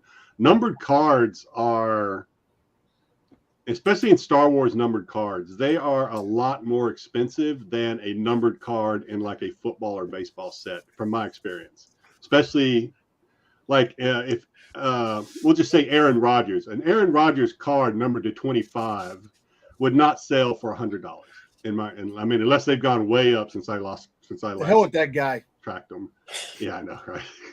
Bitch. Yeah, I should have picked another player, Dom. You should have picked another player, man. Good. Should have picked another player.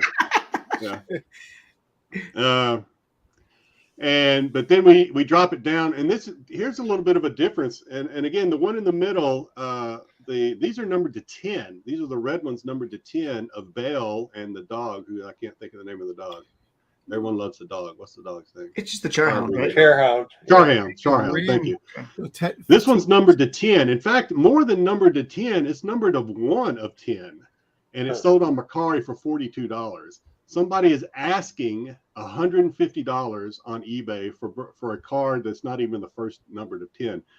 And it says best offer, and I'm a little embarrassed to admit this, I kind of wanted this card. I offered the guy, and Marco's his eyes are gonna roll out the back of his head now.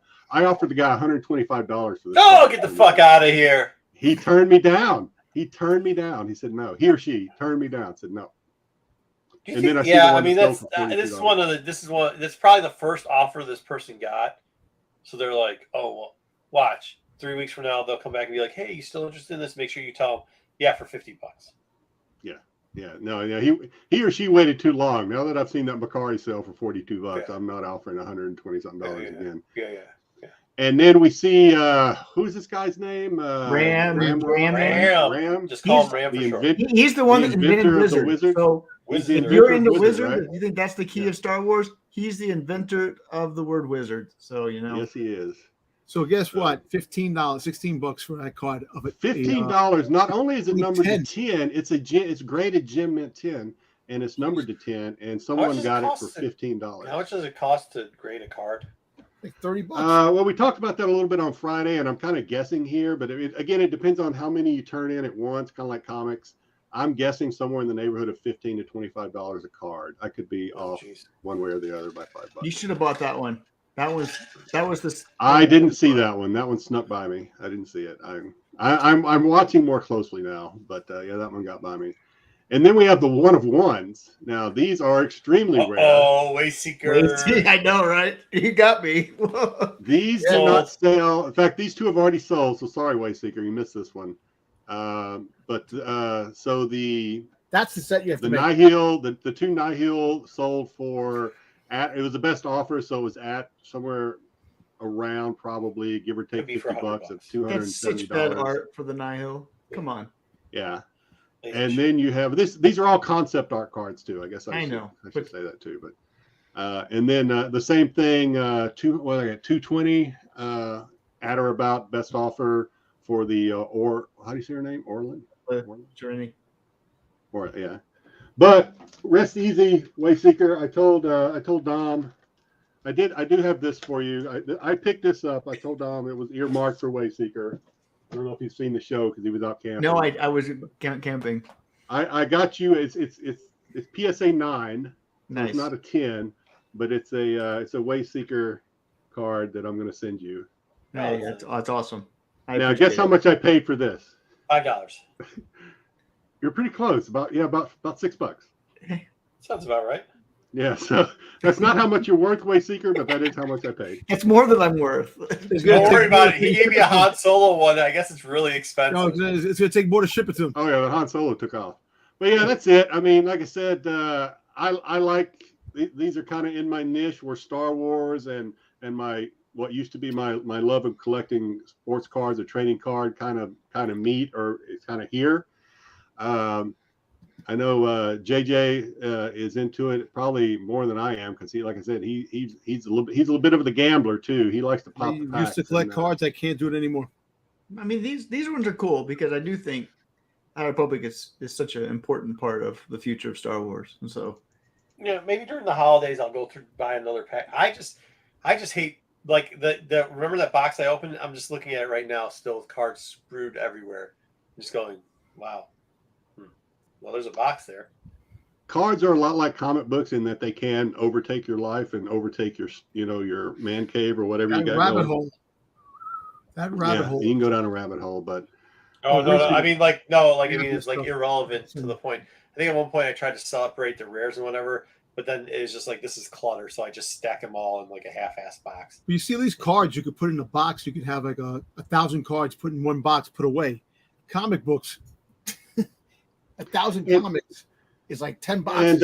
And again, I've said this a couple of times, but I wish JJ was here because a lot of in the sports trading cards, you have what's called rookie cards, right? The first appearance of a player in the set. A lot of these cards, and obviously not the Yoda, but a lot of these cards I think are the first printed cards of, even though they're concept. A lot of these are the first printed cards of these High Republic characters and are considered, at least in my opinion, as their rookie card or first appearance card. I think they are their rookie cards, and those 101s are the best cards you get. Well, you don't know if they. What I think he's saying though, Jedi is saying, Dom, is maybe they showed up like Double J would know if they showed up someplace else. If something with them on it showed up someplace else. Yeah. JJ would know for sure. I don't know. I think these are the first, but I could be off. They could be off by a couple of months here or there. Who knows? Yeah, they are like a black hole that sucks money. I have no clue. JJ sends me stuff, and I'm like, I send the list on to somebody else, and then I get responses that we didn't get it for the price I wanted it for, and then I forget it, and then he's like, "Did you order these?" And I was like, "I don't know what I did." So that's on me. He said for these, he doesn't believe they are the rookie cards. Or they do. There is in fact, I know JJ. I keep asking for input from you from the chat, but there's a Star Wars set that recently came out, probably within the last couple of months, that also now have some of the High Republic characters in there, but those would be 2022, whereas the on demand are 2021. So obviously those came out first, but. They are starting to; those characters are starting to make their way into some of the regular Star Wars sets. Has the price of has the price of card sets started to go down? Like the Pokemon have you can pick up I think Meyer just had a buy one get one half off. Where at one point Pokemon they were like cards are still pretty high. I see a lot of people getting them. What I'm saying is like at one point there was people back during COVID. Yeah, back during COVID, when the supply was down, they were pretty expensive. They have come down since then, I believe. But like the Star Wars new release cards, those are still probably a couple $100 a box. And again, JJ would correct me if I'm wrong. Yeah, so like even like for me, I think my price per case for a Pokemon Talk, whatever the hottest group out there, was like $70 at the time. I think they were retailing for like $130 to $160. So that my price eventually went up to $90 at its height, I think it's gone back down to like $50, $60 for a box. So it's not $90 anymore. And I'm assuming, I don't know. Depends on the set. They are still pretty pricey. Okay. So for the living set, Topps does a living set too, and I'll get emails letting me know when they release a new character, like Baby Leia or Reva and stuff like that. They'll send me emails, and I'll go in there and a lot of times they'll sell like the base set, and then they'll sell. You can actually buy. There's no guesswork involved. You can buy living sets numbered to 49, and then you can buy the living set card numbered 1 of 1. Good luck. I have never gotten on there in time to buy a 1 of 1. Those are always sold out, probably to the same person, so that they can flip them for quite a profit, I'm sure. Because I think they'll sell for like $100-something a piece. Oh. And then, but yeah. Oh yeah. Some of them I buy, some of them I bought the Baby Leia and the Reva, which are probably in a package behind me that Dom and I will open on one of the shows one of these days. Nice. But Make sure you Star check Wars them out. Topps Finest is the set with the High Republic. Click that. Mr. Appleman said. Gonna look that up and see how much are those cases going for packs or whatever. What's the thing? Is it pack? What was that? I missed it. The Star Wars Topps Finest is the set with the High Republic in it. We popped this up. Okay, right yeah, there it is. Yeah, I know. I've seen them on eBay, and I don't know what those boxes go for. I didn't buy any. Well, I like that Mickey Mantle Darth Maul card, custom. Custom. Made by Card Killer. Are you following? I think Card Killer is. It's Card Killer. Hartman's card thing, maybe. Mm-hmm. All right. And he's right. The living sets have limited print runs too, as far as depending on how many people buy them while they have the window open for purchase. I picked up a couple of Boba Fett there, like number 200. I picked up. So. That's it, man. 200, 250, JJ said. That's awesome. I see. All right, cool. Let's get into now. We got the Andor. We got Andor review. So let's get into Andor review. I think that's it. Yeah. Wayseeker, what do we got? Yeah, I broke this one up into these things, just doing the arcs like I did. It's been a while, so I'm gonna have to figure out which one I did first. I think I did least important to most important. So we had this dude was creepy as fuck. We only had like about maybe 60. I mean, probably a couple minutes, but it was one scene with Mon Mothma. It was a pretty interesting scene. I felt like it was kind of a cringe scene, right? Yeah, very cringy. Yeah, what he said to her. So you can see like the nice background, which they did say this week that this was done with the volume or whatever the tech that they use for Mandalorian and all those other stuff. So this is. I also like the distant to each other. The 6 feet apart, 6 feet apart, everything. Yeah, COVID time, right? COVID time, exactly. So you get this guy. He looks like a shit bag. He does. They casted this guy like so perfectly. So good. Why couldn't he be an alien? Because he's from the planet of Chandrila. He's from the same planet. They're all from the same planet. All right. It doesn't make sense to have him be an alien. And there are a lot of reasons. Tom hasn't watched this yet. Don't. Tom watched this one. I watched this episode big time. I know he has. But I just, again, we see in this the walls caving in on Mon Mothma, where she is really realizing what she's gotten herself into, and she doesn't have a lot of good options.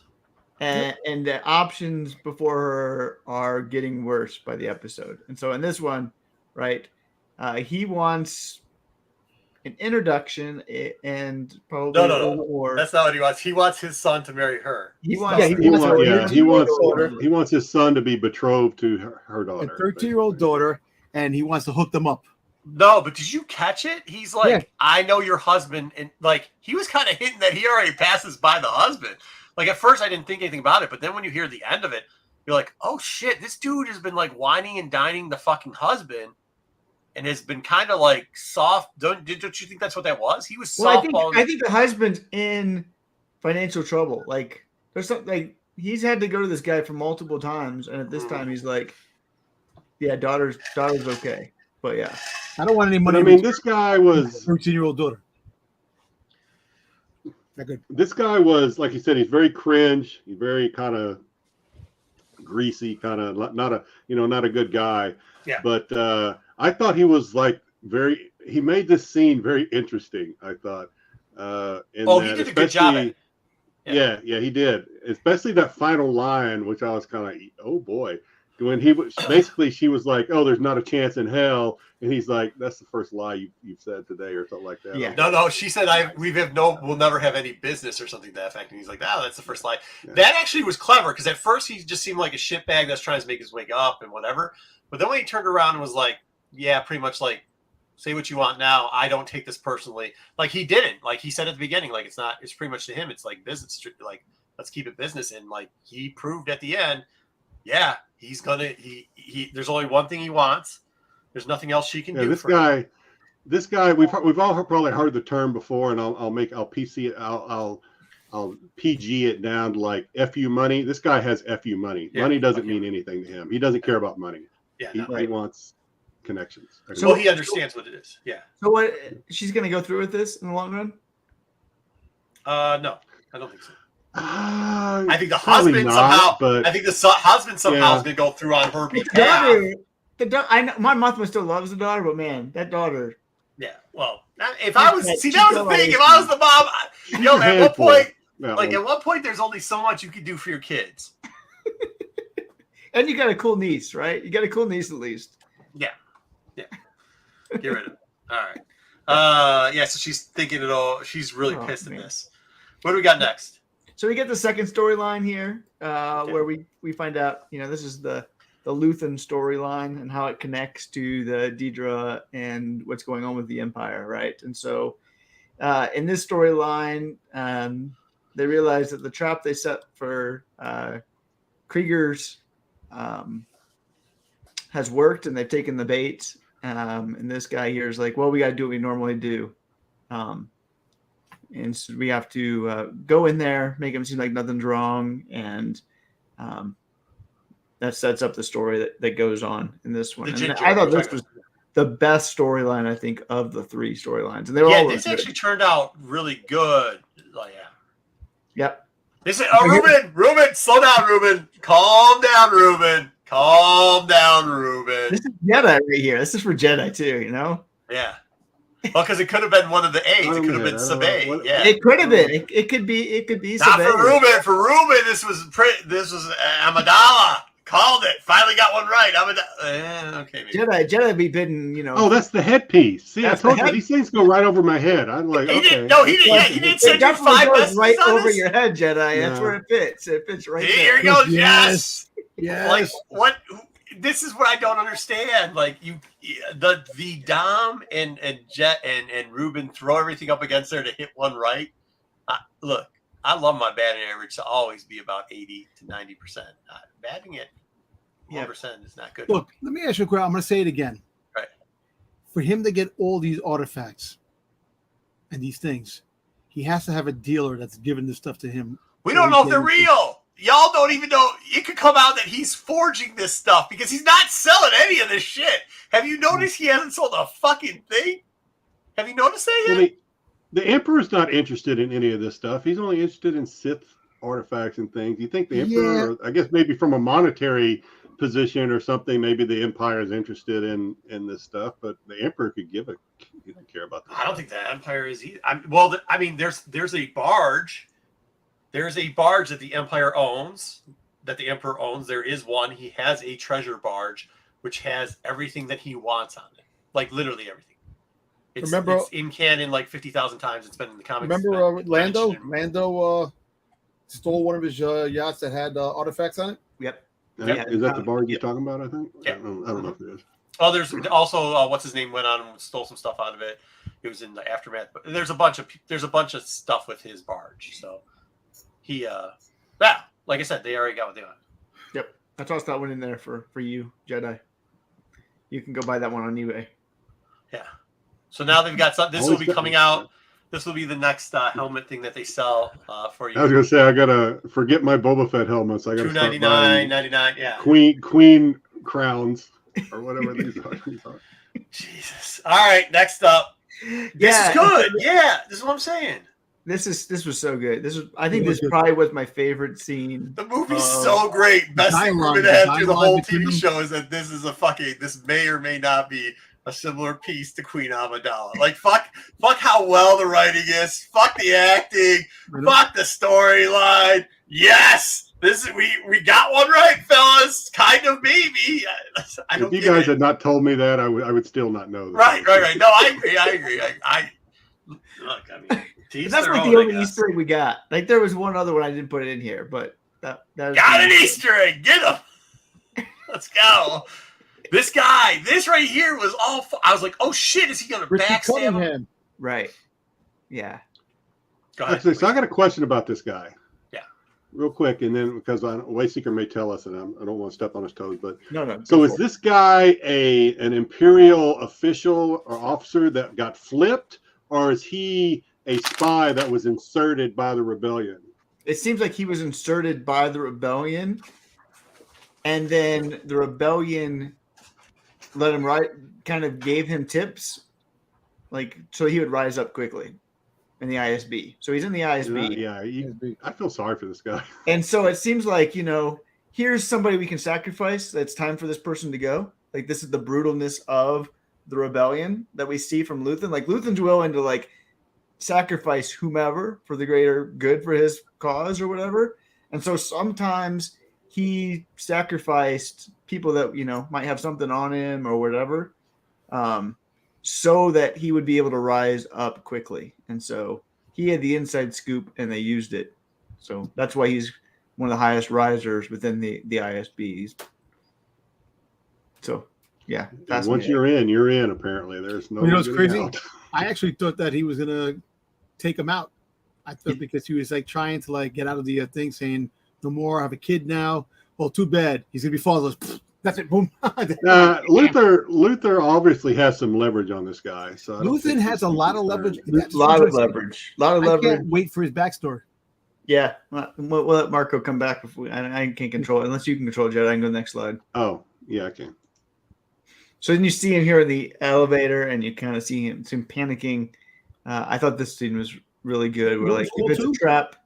You know what's cool too? When he was walking to go see Luthen, through the lower levels of Coruscant, that was actually pretty cool. And then there was aliens. I was happy about that. I seen aliens in the corner talking to each other. I was like, yes. Yeah, and so this was another thing Gilroy talked about how he went back to some of George Lucas's work on Lower Coruscant for this scene. I like that. So he talked about how Lucas has a lot that he's done that we don't know about, that he had access to, about what happened on the lower levels of Coruscant. Well, he had the TV show that he was supposed to do. He had 100 scripts written. And so he mentioned that he went back and he looked at some of Lucas's work on Lower Coruscant for the scene. And I think it showed, Gilroy did his work. Yeah, it was really good. I like that. And guess what he didn't do? Was crap all on it, which is nice.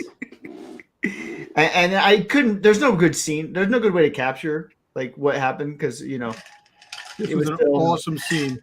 The dialogue, one or the other. But man, this was an Emmy worthy scene. I think right here. I mean, this was really good. And if you haven't tell, I've kind of flipped on Andor, and this episode kind of did it for me. I'm really. And I'll go into it more later when we kind of do our wrap up. But yeah, this episode kind of flipped my attitude on Andor. This is the best Star Wars writing in TV ever. Yeah, ever. The best. Better than me. Yeah, this is the best. And by the way, this episode, the writing on this episode and the way it was acted, I mean, I don't think I've ever seen a better period. No. So go ahead. I haven't seen a better writing on a TV show in years. Period. Yeah. And so you get the third storyline. This is the more important, I think, in the long run to the show. But you get this scene where, this whole thing where, Andor's becoming Luthen, right? And I think that's where with this whole line is about. Andor is now becoming the one who recruits people for the rebellion. So instead of being the recruited, he has now stepped it up and become the recruiter. and he's done it just as effectively as Luthen or Val or whoever. So I love seeing how he was trying to run away, and his running away, drug him into being the recruiter. Well, yeah, it was for self-preservation, right? Like at this point. For sure. But also, I think it's also hatred. Like it was self-preservation, but also he now hates the Empire even more. Like he realizes that what Luthen said in Episode 3 is true, and there's no way out. Oh, that's what I don't think so. Yeah, I think it's more self-preservation. I think it's both at this point. Well, I think it's both too. In fact, I think that it's easy to hear about the misfortune of someone else, but when it happens to you, it becomes very personal, and I think that's what we're witnessing. Right. The line that he says, and then gets repeated, like, I'd rather die, trying to fight out of this than to die doing their work. I feel like that is now his mantra. Yeah, but once again, I think if it was an Empire issue, he would have been like, and bleep the Empire, but he's not. He's just like, I just want to get out and then swim. Do we think? Oh yeah. Okay, go. This is good because I was going to ask. Go. What's your question? No. This is later down the line. I should have said anything. Yeah. Okay, go ahead. So I loved how seeing him have to come to grips with what needs to get done so quickly, and he's such a good actor, and he did such a great job showing the torment that he faced after everything that he realized that he'd been working for isn't coming to pass, and there's no way out. So you see it here, and then you see him the next day, like the transformation happened. He's like, all right, we're going. I got the plan. We got to do this. Today's the Gus, day. I'm beginning to make Gus. Yeah. Go ahead. Yeah. I mean, that's it.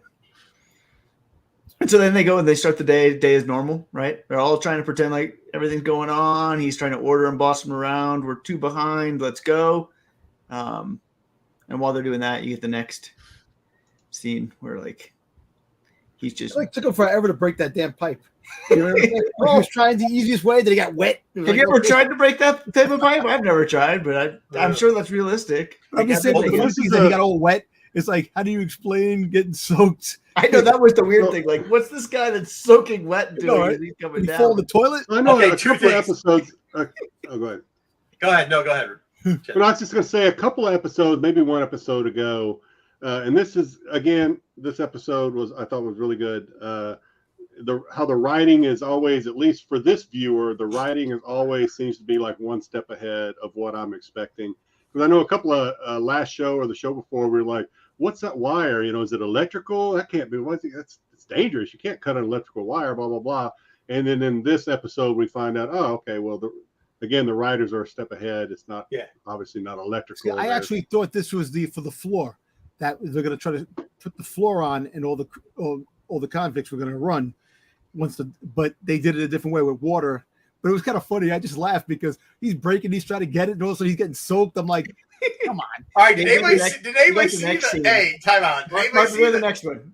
No, hold on. Did anybody see the toilet? Did anybody see the toilet line, the toilet hookup water recession line behind it, and just been like, bro, I know it's in tough places, but you just got to go around and spin that motherfucker off, because that's what it is. That's the line from the behind this thing, this hydro water line. Is the line that they run from your main water pipe down through to the back of your toilet, puts toilet water into your toilet. And I was like, holy shit, they use that. Why did he just turn that off? But I don't know. I thought it was cool. Just clog the toilet. Yep. Clog the toilet. So you got the 2 seats. That's like where the water is. Yeah, everything coming out. So this is the guy that's coming down that, who knows nothing of what's about to go on, by the way. No. Poor soul. Yeah, and then as he's coming down, I liked how he was just like, all right, I'm fighting. I don't know what this is about. I don't know what's going on, but like... Because did they already prod him once? They did. They prod him a couple of times. Yeah, a couple of times. So he's already pissed off. He's pissed. So this is when they stop it right there in the middle. I think the next one might be where he shocks him. I love that. Where like he's just like, I'm picking it up. I'm going. I'm shocking you. Yeah. Yeah, that's kind of cool. Mm. Well, actually, too, they did show it. Like, he was kind of wet, but he was kind of hiding at weird angles, so they couldn't kind of see him. Yeah. See, I like to see his face because his face is like, he's like, shit's going down. He goes, I can't believe I'm actually doing this. Like that type of thing, like that, after like. Oh, no, I think this was zero fucks given. I think he thought he was going to die and was like, fuck it, everybody get on the table. And then when he did everybody on the table, and he's like, I was like, oh shit. I think he thought this was the end. Yep. But then, Andor comes in and kills everybody. Yeah, and so the water. like, all right, we got the chance now. Yeah. We're good. And then why do they have all these weapons for like 12 guards? That didn't make sense to me. Each wasn't it? No, it was like 12 weapons, wasn't it? So it was like 12. I like figured 3 guards on each station. I don't know. I think there's supposed to be 12 bodies each one. It's no more than 12 on each deck, I think he said. Yes. So I didn't think like each. But there was like 50 of these things. I know, but maybe different weapons floors. maybe they had extra weapons just in case. You never know. Like the weapon goes down, it dies. They have another one just in case. Because wasn't there like everybody didn't have a weapon. There's like a couple guys did, and then they didn't. But you're right, because some of the guys had it in hand. I don't know, man. There was a lot more weapons than they needed. That was one thing I didn't quite get. We're ready for this to happen. But hey, Jedi. What's the motto of the armed services? Always have more shit than you need. We'll just blow it Better up. to have too much than not enough. There you go. Well, unless they break out of prison and they exactly they knew this was going to happen. That's why. And then you see him like recruiting everybody else, saying, "Let's go. We're not leaving anybody behind. We need more people for these bodies." And then you get this awesome scene. Yeah. The only thing that was weird was like the yellow things track them. So then how come it wasn't tracking them coming to the front door? Like if you look at the panel on the left, the yellow things that are on the left, there's all the prisoners. All the prisoners have got a tracking device on them. Like somehow or another, they got a tracking device because they can track them. Maybe the ceilings can or whatever it is. But for some reason, like they came in, they didn't actually know they were there because they got the drop on them. Wasn't that because the electricity went out? Like it got. No, it wasn't there. No, because those still were moving because you could see them. They're like, oh, level blah blah blah, and like close off this and do that, and then they're like, send this and then hit the wave and hit the floor on this. You could see all the people, but like it didn't. Maybe it's just because there's only 2 dots. Maybe I don't know. The funny thing is, I had a laugh. Did you see when they told them to turn down the piece of equipment that was going to happen, and they turned it down? They left them alive and ran out. Wouldn't you turn it back on after they ran out? Didn't they say it would take months to turn it back on? Yeah, it would. Yeah. It would because it's hydro powered. So they opened up the thing, so it'd have to build the pressure back and take 3 months to build the pressure back up. You're right. When they had the water open. Okay. Yeah. So it didn't. Yeah, it wouldn't matter to that point. Yeah. But that was the same. This is the same console. You drive, Tom. You drive, Marco. That Han Solo used in A New Hope. Yeah, New Hope. Yeah. How are you doing? Cool. I hate these things anyway. So yeah, you see them there. See all the yellow dots. That's all. So when they for some reason like they know it must be floor sensitive. Or the whole fact is that he could have killed these guys too. Yeah, he didn't kill the other ones. He's not interested in killing people for no reason. Are we talking about Are we talking about Andor? Andor will kill you in a drop of a hat. I don't think now that's he will. Later on, he's not at that point yet. I don't think he's already done it at this point. Yeah, but I don't. He killed it when he had to. Like he didn't kill.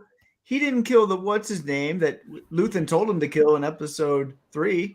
He's like, no, I'll leave you there. Sure. Yeah. You know what? Listen, I guess he does have morals, but at the end of the day, he will fire if he has to. Yeah, if he's backed against one, yeah. If he has to do it, he has no qualms about doing it. But if there's no reason to, so far he's shown that he's not going to kill for no reason.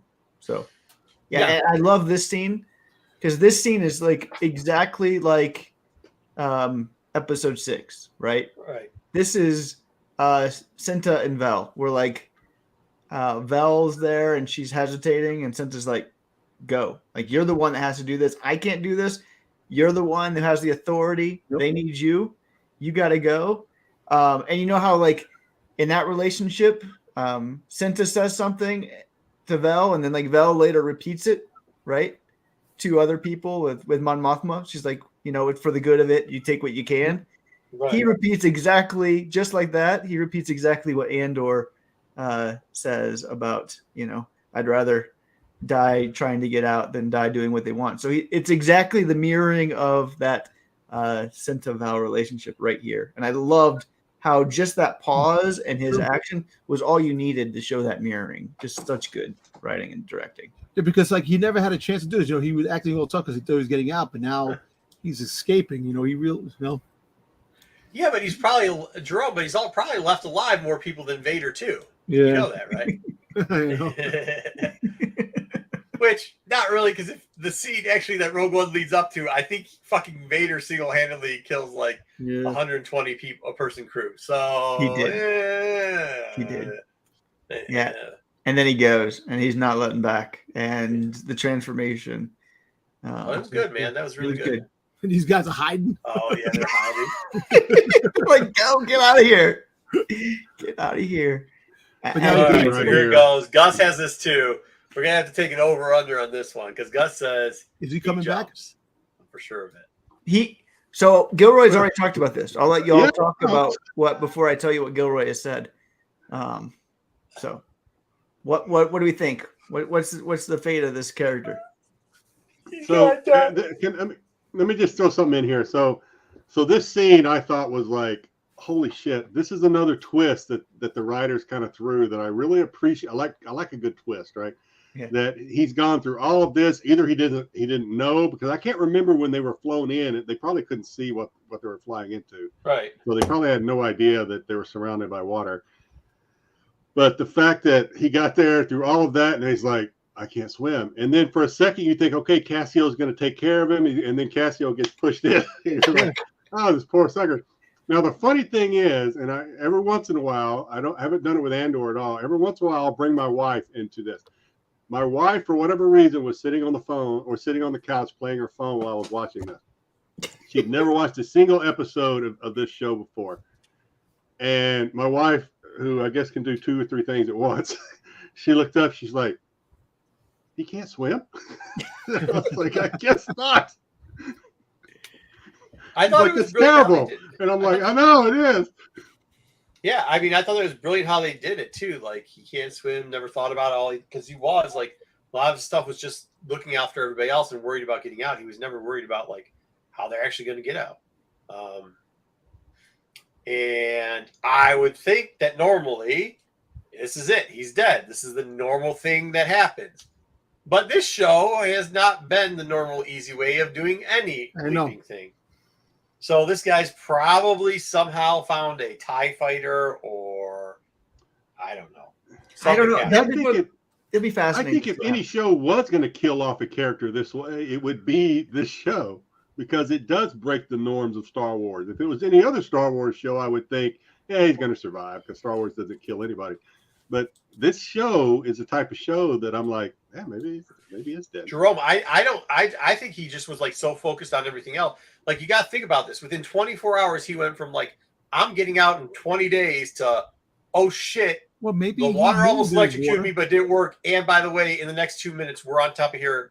Wait, how the hell are we getting off of here? I think he knew there was water. I think he knew there was water. He didn't think he was escaping. I think he didn't think he was escaping. Yeah, that's exactly it. I don't think he thought he was. That's what I'm saying. He had like an hour to figure out. Oh shit! Like, yeah, I think he thought he was going to die. Yeah. So, I mean, if we want to be realistic, all going to suffer. Gus, that's hilarious. Only if the doctor finally urges them to, they jump together. That's amazing. So Gilroy said, yeah, basically, did we see him die? Is he dead? He's not dead. Oh, see, there you go. They're not going to know.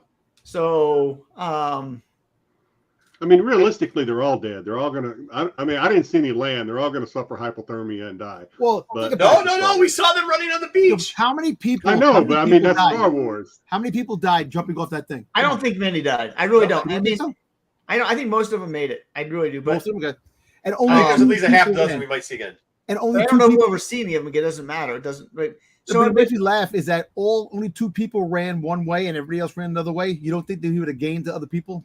Have you ever swam in open water before, Dom? So go to the next scene. I'll just explain why in a minute. It's actually very realistic, to be honest with you. The next one. Go to the finals. I think it's the one right before they see him on the beach. So you see, they're swimming in all different directions here. They're jumping off. Yeah, he's saying like this whole big group right here. Yeah. So they're not all swimming in the same direction. Oh, you're right. Okay. So this is what I mean, I thought that was pretty fascinating. That yeah. So there's two things that happens when you swim in open water. Even if you start off from the same thing, you'll always see this clone type thing float out, and then you'll see lanes like almost like bird patterns try to affect. Because if you're that close and clumped up, you end up start pulling people down. You'll drown people. Like you start kicking. Like some people cheat and do that shit, but like for the most part, if you stay that tight and try to drift. Yeah. You might go down. You're going to go. The person in front of you is going to go down. You're going to go down with them because they're going to grab you while they're going down. You're going to be in trouble. Number two, while you're swimming open water, your depth perception's way the fuck off. Like way the fuck off. So like you could be thinking you're going in a straight line and you're going like 1,000 degrees. So that was actually very realistic that they'd be scattered all the hell over the place, especially as far as they have to go. I thought it was really cool. Yeah. Yeah. Yeah. Wade Scott. Yeah. We'll talk about it at the end. I mean, we don't need to go through. Then they say at the end. Jerome says he's dead. Jerome, what happened the other night? Did you have to go, or were you mad at us, man? Because he's like, I'm out of here. I was like, dude, are you mad? Like, what the hell? And then it ends with him and Melchi from the Rogue One that got running on the beach. And so he doesn't look that wet now. What? He never looked wet. I think they're wet-proof suits because he came out of that back room and it looked like, I got like they make this new sweet. They make this really cool stuff that like the water just kind of repels off of that I have. It's expensive, but like you can get up and like just go like this and whip the water off of you. And it's like that's what the suits seem like they were made out of. Okay, there you go. Because he looked more so getting hit with wetter than a pipe and he jumped in the whole ocean. So I wonder, do you think Kino's gonna get captured? Like he can go, and so like Kino's gonna be part of like helping the Empire, but not by choice. Figuring out that Andor was the one. So, like, I don't know. Oh, so that's how it gets back. Oh, that's a good point. Yeah. Yeah, that could be it. Because somebody has to do it, right? Somebody has to. Well, it could be the guys. It could be some of the people. It could be some of the people. I wonder if it will also, just because of how important he's been, if it will be. Yeah, that's Kino the one that helps. So, sorry. He said the name. Wayseeker said his actual name. He didn't say the guy in Rogue One, but yeah. That's why he said his name because he was the guy in Rogue One. So that's what we're saying. Yeah. Yes. So I don't know. Maybe that's my theory. Is this guy's going to be the one that the Empire tortures to figure out who the Andor is? Really? We'll see. I think it's either 2 more episodes. I mean, you've got the options are like the guys he left alive, the doctor. What's his name? What's the guy's name? The guy that plays in the Black Panther movie too and everything. It was Snoke. Who's the guy that plays Snoke? Oh, Andy Serkis. Andy Serkis. Serkis, yeah. Yeah, Serkis is an option, right? That's what I think. That's the one I think. You think it's him? Okay, so I think Serkis is going to be the one that helps them connect. He's still alive. Yeah. I mean, that's what they kind of prelude that. So, all right, cool. Well, cool. I thought you said this guy right here. No. I mean, Melchi's not. Melchi's good. Melchi's in Rogue One. So yeah, they're going to stay together somehow. All right, that's cool. That is cool. What episode was this? 10? This is 10. So we got 2 episodes finale left. 2 more episodes. He's going to go back. Do you think he's going back for his mom next episode? No. You don't? I don't think so. I don't know what's going to happen. I think somehow he's going to have Bravehearting it. Going to have to connect with Luthen, but I don't know how he's going to connect with Luthen. You don't think Bix is going to do a booty call? No, Bix ain't in a place to do a booty call. There's no way. Yeah. No, but you don't think we're doing Braveheart in the village right now? All of a sudden he comes back with his tomahawk. I give up. We fucking start killing people. I have a feeling he is going to go back to Ferrex. He has to go back. I think they're Bravehearting the next episode. Dude. I think he is. I think that's going to happen, and because look, it all has to come to a head with the Cyril, Merle, and Andor and Luthen. All that has to come to a head in these 2 episodes. It's got a lot to wrap up in 2 episodes. I'm really fascinated to see how they do it. He's a lifer. Well, they don't have to really wrap it up. They don't have to wrap it up. But they have to reconnect. They have to connect the pieces. Exactly. So basically, something big definitely is going to happen in the next 2 episodes, and that's why I think he's going back to Ferrex. And because I don't think Cyril's going to live. You think Cyril's going to live? You think he's going to wind up? Cyril? No. Cyril. I think eventually he's going to be alive in the next 2 episodes. I think next. Yeah. I think so. I think he's going to make it out to season 2. He wouldn't be alive. Yeah. I think he's going to make it out to season 2. Obviously, Andor is. Well, Bix already. They said her character is going to make it. To her character's making it out. Yeah. So. Which I think that's the grand finale. Maybe is that they make it out. But I think the mom is going to die, and I think that's the why mom's dead. She ain't died. She's like on her deathbed at this point. And that's why when Andor sacrifices himself with Jey Erso, he had nothing else to live for. Yeah, I think Lonnie's up in the air. He could die. Right? Luthen. Why wouldn't he have died before that then, Dom? Who? What? Andor. He said Andor didn't have anything to live for. Well, That's why I think died Andor, once he got the plans for the Death Star, and once that whole thing went down, he said, "Look, I know they were injured, but they could have did something. They didn't have to just sit there and watch the beautiful Death Star sunrise wipe them out. There was other movies. Look, if you look where they shot the laser, they could have went someplace else." So I'm just saying, the laser wiped the whole planet out, didn't it? Pretty much. Just the top. They will destroy Jeddah, right? We all know that. But the fact that, there was. Well, that was a different laser shot, but yeah. Yeah, I know. Jeremy, you're talking about Cinta, not Cinta. Yes, Cinta. I mean, yeah. But I think Lonnie's gonna die, or something's gonna happen with Lonnie. The assistant. Yes, the one that Luthen has trapped, right? The one that you talked about. And I think my mom's story. And I think maybe get killed. They're gonna find out that something's wrong with. When's Luther dying? Luthen? Not till season 2. Season 2? Yeah. You don't think the assistant? You don't think he's gonna die and the assistant's gonna take over? I think somehow that's when they give us the backstory. Somehow Andor has to get back into that group. Like he's got to find a way into the rebellion. And so I feel like. Well, see, that's why I think it goes back. Remember the one girlfriend of Cinta. Yeah. Yeah, is on the planet, and then so. I think we still don't know, unless correct me if I'm wrong. Do we still know who the blonde girlfriend is? That her name, Cinta, or is that the dark haired girl? Val, her girlfriend. Val, yeah, Val's the blonde. Could you imagine if they do that? The cousin, right? Yeah. So do we know yet who she was kind of given orders to kill, whether or not it was Andor or it's Andor? The girlfriend. It's Andor. It's 100% Andor, yeah. Because the girlfriend's on the planet now at this point, and she's trying to wait to see. I don't know why she would care. Well, fair enough.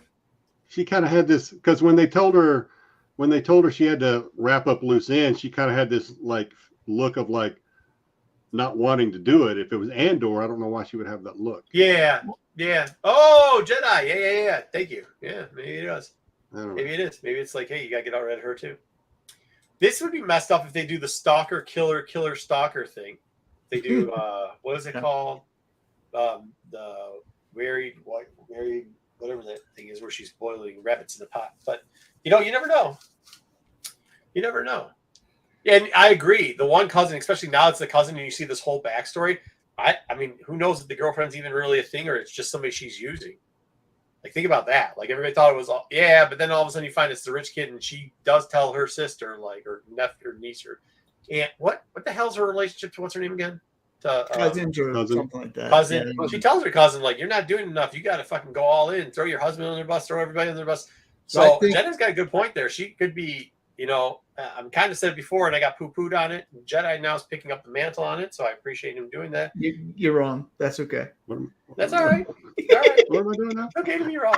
Picking up the mantle. He's just trying to find somebody to fight his battles for him. No, fighting the girlfriend. The girlfriend might be the death one because they don't. I just didn't understand. That's the only thing. I just don't understand why she would be hesitant to go after and kill Andor after what she presumes Andor, did.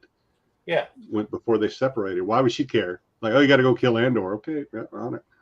But now you got to go kill your girlfriend. Oh, what? She seemed very hesitant to kill anybody. I don't know. Well, let me say this. I actually think that. I don't think she. Yeah, but then you think the person who had a conversation with Mo had any reservations about killing somebody? Because I just think that's because Cinta got to her. Cinta I think that has that relationship where she's the one who has the backbone, and she's just following exactly what Cinta said.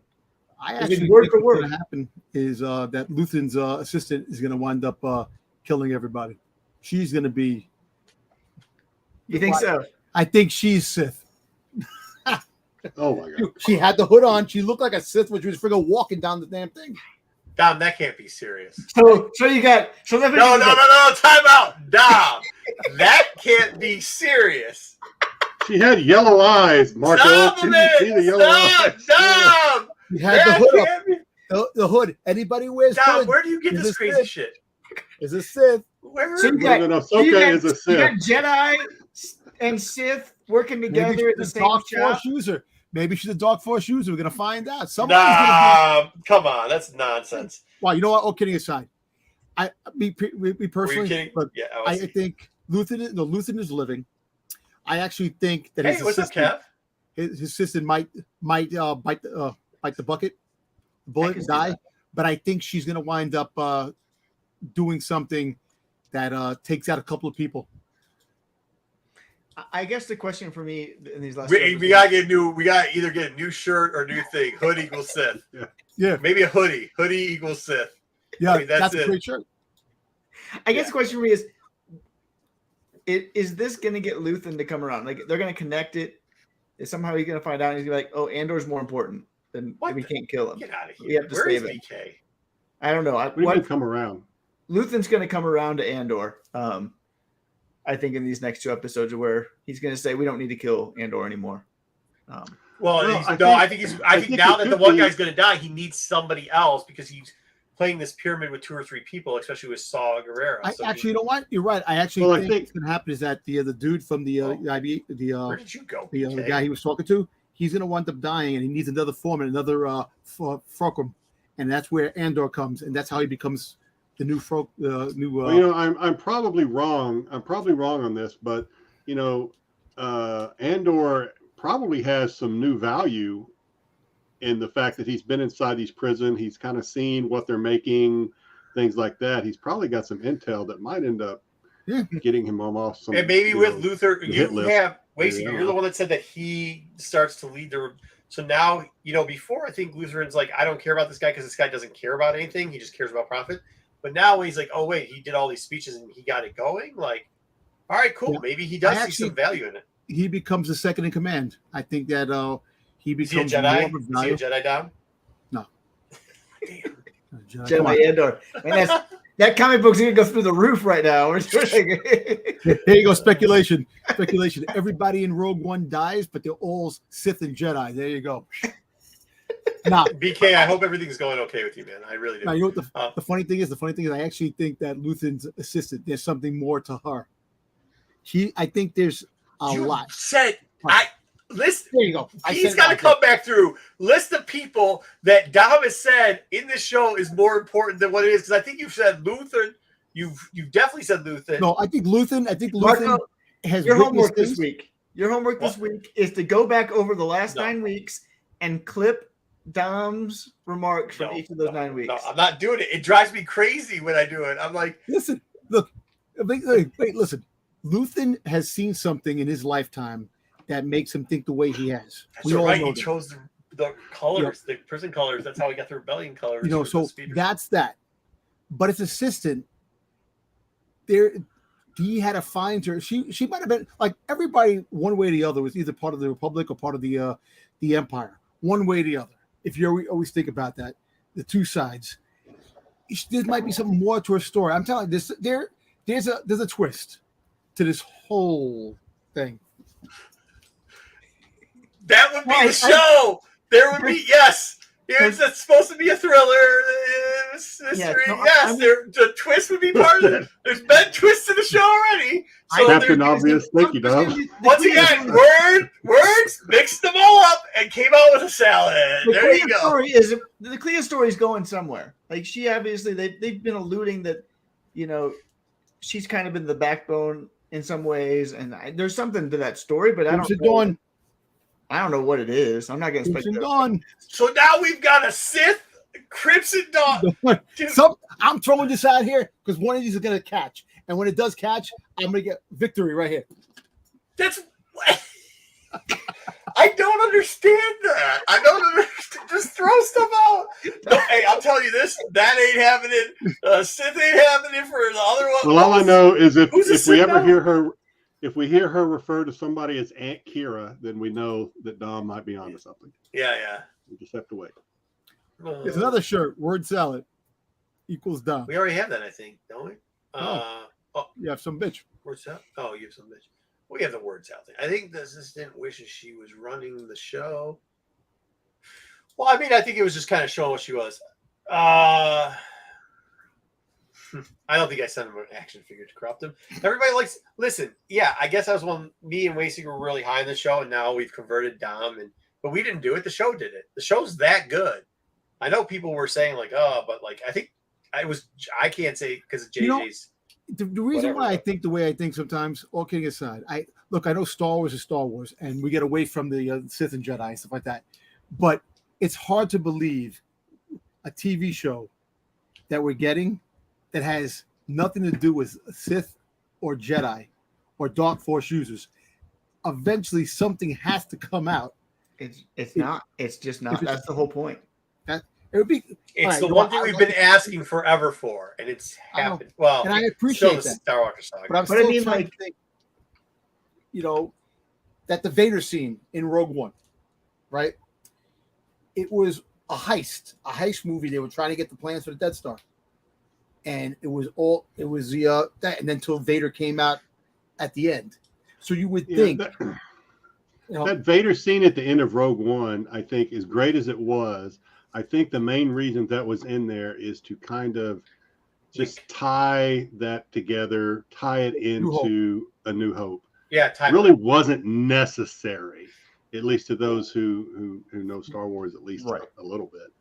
But it was very cool. Tie it in. It was fan service, but I don't think we're going to get any Force this, that, or the other in Andor. You know what? I hope. Look, all kidding aside, I hope not. Because I really like the show the way it is grounded, but I wouldn't shy away if it does something does happen. I wouldn't say, "Oh, this is crap," because that happens.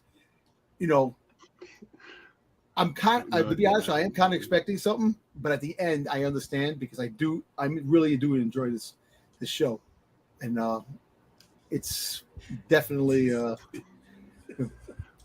We're going to hear the Empire talking about how they've captured another. They've captured another pilot or whatever that's someone. I probably still don't understand exactly what that had to do with anything. Maybe Wayseeker, if we haven't. What, you mean the pilot part? Remember the pilot that they had make believe he was dead, so that I don't really. That was just to set up the Lonnie, having a reason to go and meet with Luthen and being like, I sacrifice Andor Krieger and those 50 people to keep you. So why did the Empire put up this charade of like we're gonna pretend like he died in some because they didn't want failure or whatever? Because they didn't want the Krieger to abort the mission. Like they knew what the mission was. They knew that they were going to attack Spellhouse, right? That's what it was. Yeah. They were going to attack Spellhouse, and they knew that they could then capture and kill the whole cell. Yeah. So they didn't want to say, "Oh, you lost. Your pilot doesn't show up." They're going to be like, "Oh, something happened. We got to abort." Like, no, we have to have a logical reason for why he died and why he's not showing up. So that then they keep going on. I was going to say though, for Dom's fan service, we could have like they're going to capture another pilot, blah blah blah, and then they're going to bring Han and Chewie in handcuffs, and then Dom's going to be like, "Yes, hey, I got it. Let's move on." I wouldn't shy away from a Boba Fett appearance. Of course. Yeah. Oh, wait, let's go back. He called it. Goes without saying. But how long ago was this? About 4 minutes ago, Dwayne Scott called it. Dwayne Scott, ding ding, get the bell. Comment of the night. He got it. Yeah. Either way, so like I think they've done a great job with this. I kind of would be the opposite of Don, since this has been a success and it stood alone. If they do some cheap fan service at the end, or like some like, oh, and we did this, I'd be very disappointed because it's like, dude, you had a home run. Like this thing's a monster. Everybody can say what. Remember early on, not Don, apparently not Don, but other people were saying slow burn or like, oh, I just don't get it. It's what is this? But now everybody's talking about like, dude, this thing's actually really good. And I think that has something to say, like, I don't know what Gilroy did before this, but it wasn't Star Wars, right? He wasn't somebody that people were like, oh, this is exactly the greatest guy that ever. He's going to come up with stuff. This character isn't exactly somebody. We saw it. It didn't really move the market, this character. Like there wasn't Dom's favorite sites weren't writing, this character is going to ruin Catherine Kennedy's choosing this character to ruin Star Wars because of whatever. wokeness or whatever the heck it was. There wasn't any of that. There was nothing. It just played out because it was almost, I mean, to a lot of us, it's like kind of cool stuff because, falling stars and stuff like that. But like, it wasn't something where you could get clicks on it, right? You just couldn't get it because it didn't matter. And like, they made it matter. And that's what Star Wars should do is who cares? Just make the shit matter. And not for clickbait. Make the shit matter. Write good stuff. Do you think we'll get a more backstory of Momofa, like later on? Like, I know that it leads into, season 2 leads into, Rebels, and then you're gonna have her in like Rogue One, and then you're gonna have her in Rebels and stuff like that. But I still think there's a lot more to her. Just in this little part they're showing, there's more. I mean, maybe. I mean, Gilroy. It depends on if Gilroy stays on to Star Wars, and I think Gilroy likes to tell backstories. I mean, even from the interviews, he likes to go backwards, not forwards. That's kind of cool. Which is what I love about Star Wars. I mean, that's the part. Like, I don't know what Wayseeker does, but like, I think a lot of us who read a ton of shit, like, that's why we read the comics. That's why we read the books. Is because like, I mean, Jedi can say what he wants, but he falls into that category too with Handmaiden's Tales over there. Like, I mean, there's, some of us like all the characters to find the backstories. Some like specific ones. You too, Dom. You love all the Fett stuff. So I think they're doing a really good job with this, and they should. So it'd be just fascinating to see. Like this show has been so well received, and I mean, Gilroy talked about how happy Lucasfilm is with it. Have they said that so far? Spin-offs with other characters. They're talking about. I mean, they must have been happy with it because they already finished season 2. Like, they had to know they had it. Like, I mean, how could you not? You start watching this and you're like, this is it. Kind of sucks that it was supposed to be 5 seasons and then they dropped it just to 2 because what's his face can't be committed to 5 seasons.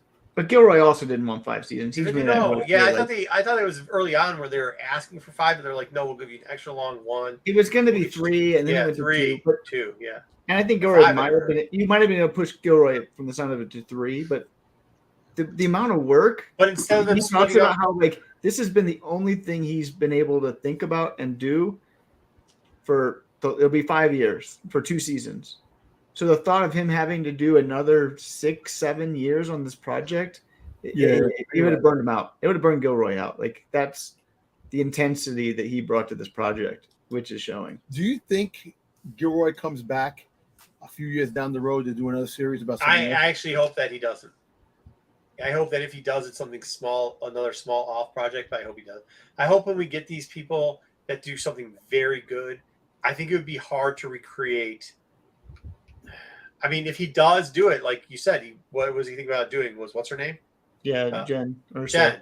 So I guess maybe he gets a shot at because he got a W, but like not 3 seasons. You better give us Jen Erso's story 1 season, like. Or maybe it's Saw. Maybe it goes big into the partisans. I don't know, but I don't know if I wanted to give him Saw. I don't know if I want. What if they do Jen Erso and then they retcon a Rising Star, He's not interested in that. He's not interested in doing it. No, he doesn't. He wouldn't touch that. He wouldn't touch that at all. That's what I'm saying. Okay, like so then any Jen Erso story would probably be a retelling of that novel. You think? Because there's a little bit of a period in between when after Saw. There's 3 parts. There's a part between where Saul first gets Ursay. She does something that we don't know happens. They have a small type of bit of a breakup. Then she gets arrested, and there's a gap period. We got Russians. We got Russians. Top girls. And she does something on a mission that we also don't know what happens. So he could just use those 3 parts without touching the other ones and tell us what those 3 parts are, which would be typically what they do in backstories. So like if he does, like that's what. Well, once she gets arrested by the Empire for counterfeiting, then that leads right into her being her rescue, her jailbreak. No, but she was in before for something else. There's something happened to her before. I don't know if it was the Empire or somebody else. There was something, I can't remember what it was, but there's something that happened in there where it didn't go because she's like, you let me get arrested and had to deal, blah, blah, blah, blah, this, that, and the other thing. So there was something in there that happened where she was they've alluded to before. So it could be that part. No, I think Gilroy would want to tell his own story, but he's not going to mess with stories that are already out there. So he'd have to find a story that he'd want to tell. It's just a character he liked. But he said I could tell a story about, the one guy that meets Andor that sells the plans or whatever that guy's name was. He's like, I could tell a story about that guy. So like, he's not like he needs to do it. He just that was a character he had more interest in. I mean, when you think about it, you have Stardust. How old was Stardust? 6 or 8? She was very young, and then she was arrested. Well, she was probably 6 or 8 or something like that. Whenever Saul got her. So what about her father? What about Jairus' dad? Between there, well, we had a little bit of backstory on him too. But between there, when she gets broken out, when she's like, what? How old would you say she's in Rogue One? 19s, 20s? In the 20s, late 20s, low 20s, probably. Yeah, okay, so we've gotten maybe 6 paragraphs on that time period. Well, there's the time she's with Saul being trained and counterfeiting as well as hand-to-hand. Yeah. Remember, they're practicing on the droids and the stormtrooper uniforms or whatever. So you take that, that bit out. You take the early bit out. I mean, or you reference it. I mean, there's enough room there for him to move, I think. There is, and so who knows? But I'll be really fascinated to see how much Kennedy likes to keep the wins in house. Like, she goes hard at keeping the people that do good work for her, and so that might be. Well, I mean, maybe just because our last show, for better or for worse, I'll be David surprised if she go doesn't back try to do something else with Gilroy after this. But the difference is, I think Gilroy wants to stay in his lane. He does, which is the only way I'd let him keep. Like, personally, if the question was asked, would we let him to do it?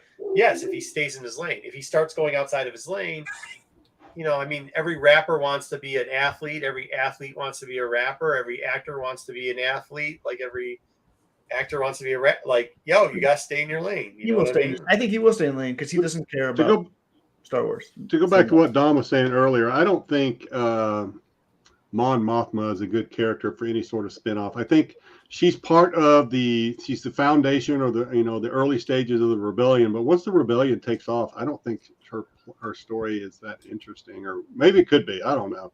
I don't have imagination, but it just seems like she's one of those characters that is good in small doses that we kind of get, like we're getting with Andor. And I don't know about a series about Mon Mothma. I don't know how. Jerome, I think I understand what Terry Floyd's saying, and I think he's saying they're using the historical significance of arranged marriages, which wasn't actually seen as a piecing off more than something else there. So, I mean, that's all I think he was saying. All right. What else we got? Anything else today? Okay. Dom's done, right? No, we moved that. We had to touch up a couple things. Oh. Can I just show off one thing? Yeah, sure. So we can give a little preview. Feel free. Yeah. So Astro Wizard sent me. Hey, hold on, real quickly, dude. Because one of my relatives was like, a couple of them were in arranged marriage. It's kind of different than I think what Jerome's calling it. It's not selling somebody off. Just so you know, it's not. So Astro Wizard sent me something which I was very surprised and very thoughtful, and it came out of left field, which he sent it to me. And so he sent me a custom, right? A Funko Pop. Oh, okay. And this is the certificate of authenticity that he sent me. Okay, yeah. Cool. Custom, cool. For Dom, really cool. Yeah, very cool. So I'm going to take it out of the box that I put it in, but this is the box artwork that he did. So, wow. Boba, he goes, dead or alive, fat on the other side. Oh, that's cool. It did a really cool. So really cool. He told me to get the best thing is to open it to show. So I'm going to open it. I want to see. I think he almost just ripped it. No. There we go. All right. Get down the box. Wait. Okay, there you go. Yeah, sorry, Jerome. I know. Fine. There we go. Just be careful. All right. I wanted to see what it really looked like inside the artwork itself. Here we go. This is actually really pretty. This is damn awesome. Oh, that's cool. Yeah. So. Wow. Well, that made Pops a lot cooler than they used to be. Yep. That's super cool. On the bottom. Oh, nice. He autographed the bottom. So next week. Nice. want to do a little thing on customs. Figures, maybe some Funko Pops. Because there's a lot of people out there that actually make really good customs out there, better than the actual product. For sure. So, that's awesome. I think that's kind of what Harper was talking about with cards too. Is just some custom cards that go for and cards too. There's a lot of customs that are made for cards too. But let's do that. I think it's a good idea. All right. I really think this is cool. Again, Astro, thank you so much. I appreciate that. That is really cool, man. Yeah, thanks a lot. That's awesome. All right, cool. So that's what we got next week. We got a bunch of stuff, but we have that too. Wait a minute. Don't we have like 3 comic books next week too? I keep forgetting that everybody hasn't seen that one. Okay. I don't remember. We can do Inferno Squad next week. You gonna be able to read it? Well, yeah, I can. I have like a day today where I can get. Well, I've got so much content on the internet that I have to watch. So I might not be able to be reading novels in days anymore. So, but yeah, no, I figure I could pop that one out real quickly again. It just depends on what the rest of the schedule looks like. I did actually pick up some volunteer stuff, unfortunately, and there's I put on this charity event for the Crohn's and Colitis Foundation. I used to be a board member there, and it's a football event where we hosted at the NFL stadium. So I got like 3 weeks to get together. It's like a $200,000 event, so I might have the time to squeeze that in though. But I got to get all my internet content watched first. I got to go out there and see what everybody else is doing. So yeah. As soon as I'm done with that, then I'll have enough time too. Oh, that's cool, man. The inside, look at that. That's cool. Tom Tober, old man fat. Getting better. Keeps getting better. Everybody else, hey, chat, people that were reading, let us know. Make sure, even if you let us know below, make sure you let us know if you're going to be able to get that book finished, because I don't want it to be just me, Jedi, and Wayseeker who read it. And hopefully JJ's around too. So JJ's already read it, but he can talk about it. I know he can. The scheduling with JJ has been. If he's around, I know Wookie read it. He said, so we read it. So, but the point is though, because that item's going to be featured the following week in Revelation, so we want to kind of. Oh yeah, absolutely. Talk about why item's important. Absolutely. Text. Just send the message through, and you know me. You send it through. I'll have it done tomorrow or Tuesday. I think I can do it tomorrow or Tuesday. One of the 2 days. I think I have a little bit of time. All right. There you go. What are you laughing about? Oh, these two. Look at the love affair between BK and Dark. Well, I know, but Zaggy can't read. Only hollow books. I finished Inferno 2 weeks ago to get ready. Cool, Wookie, good to see it.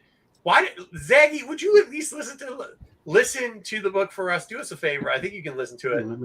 Like Jedi. Maybe that's what I should do. Maybe I should just listen to it because I've already read it. Maybe I should just listen to it so I can criticize. Just watch the video game. Just watch the whole story for the video game. What do I have that? Do I have that on my Xbox or on my PlayStation? I think I have it on my Xbox, but yeah.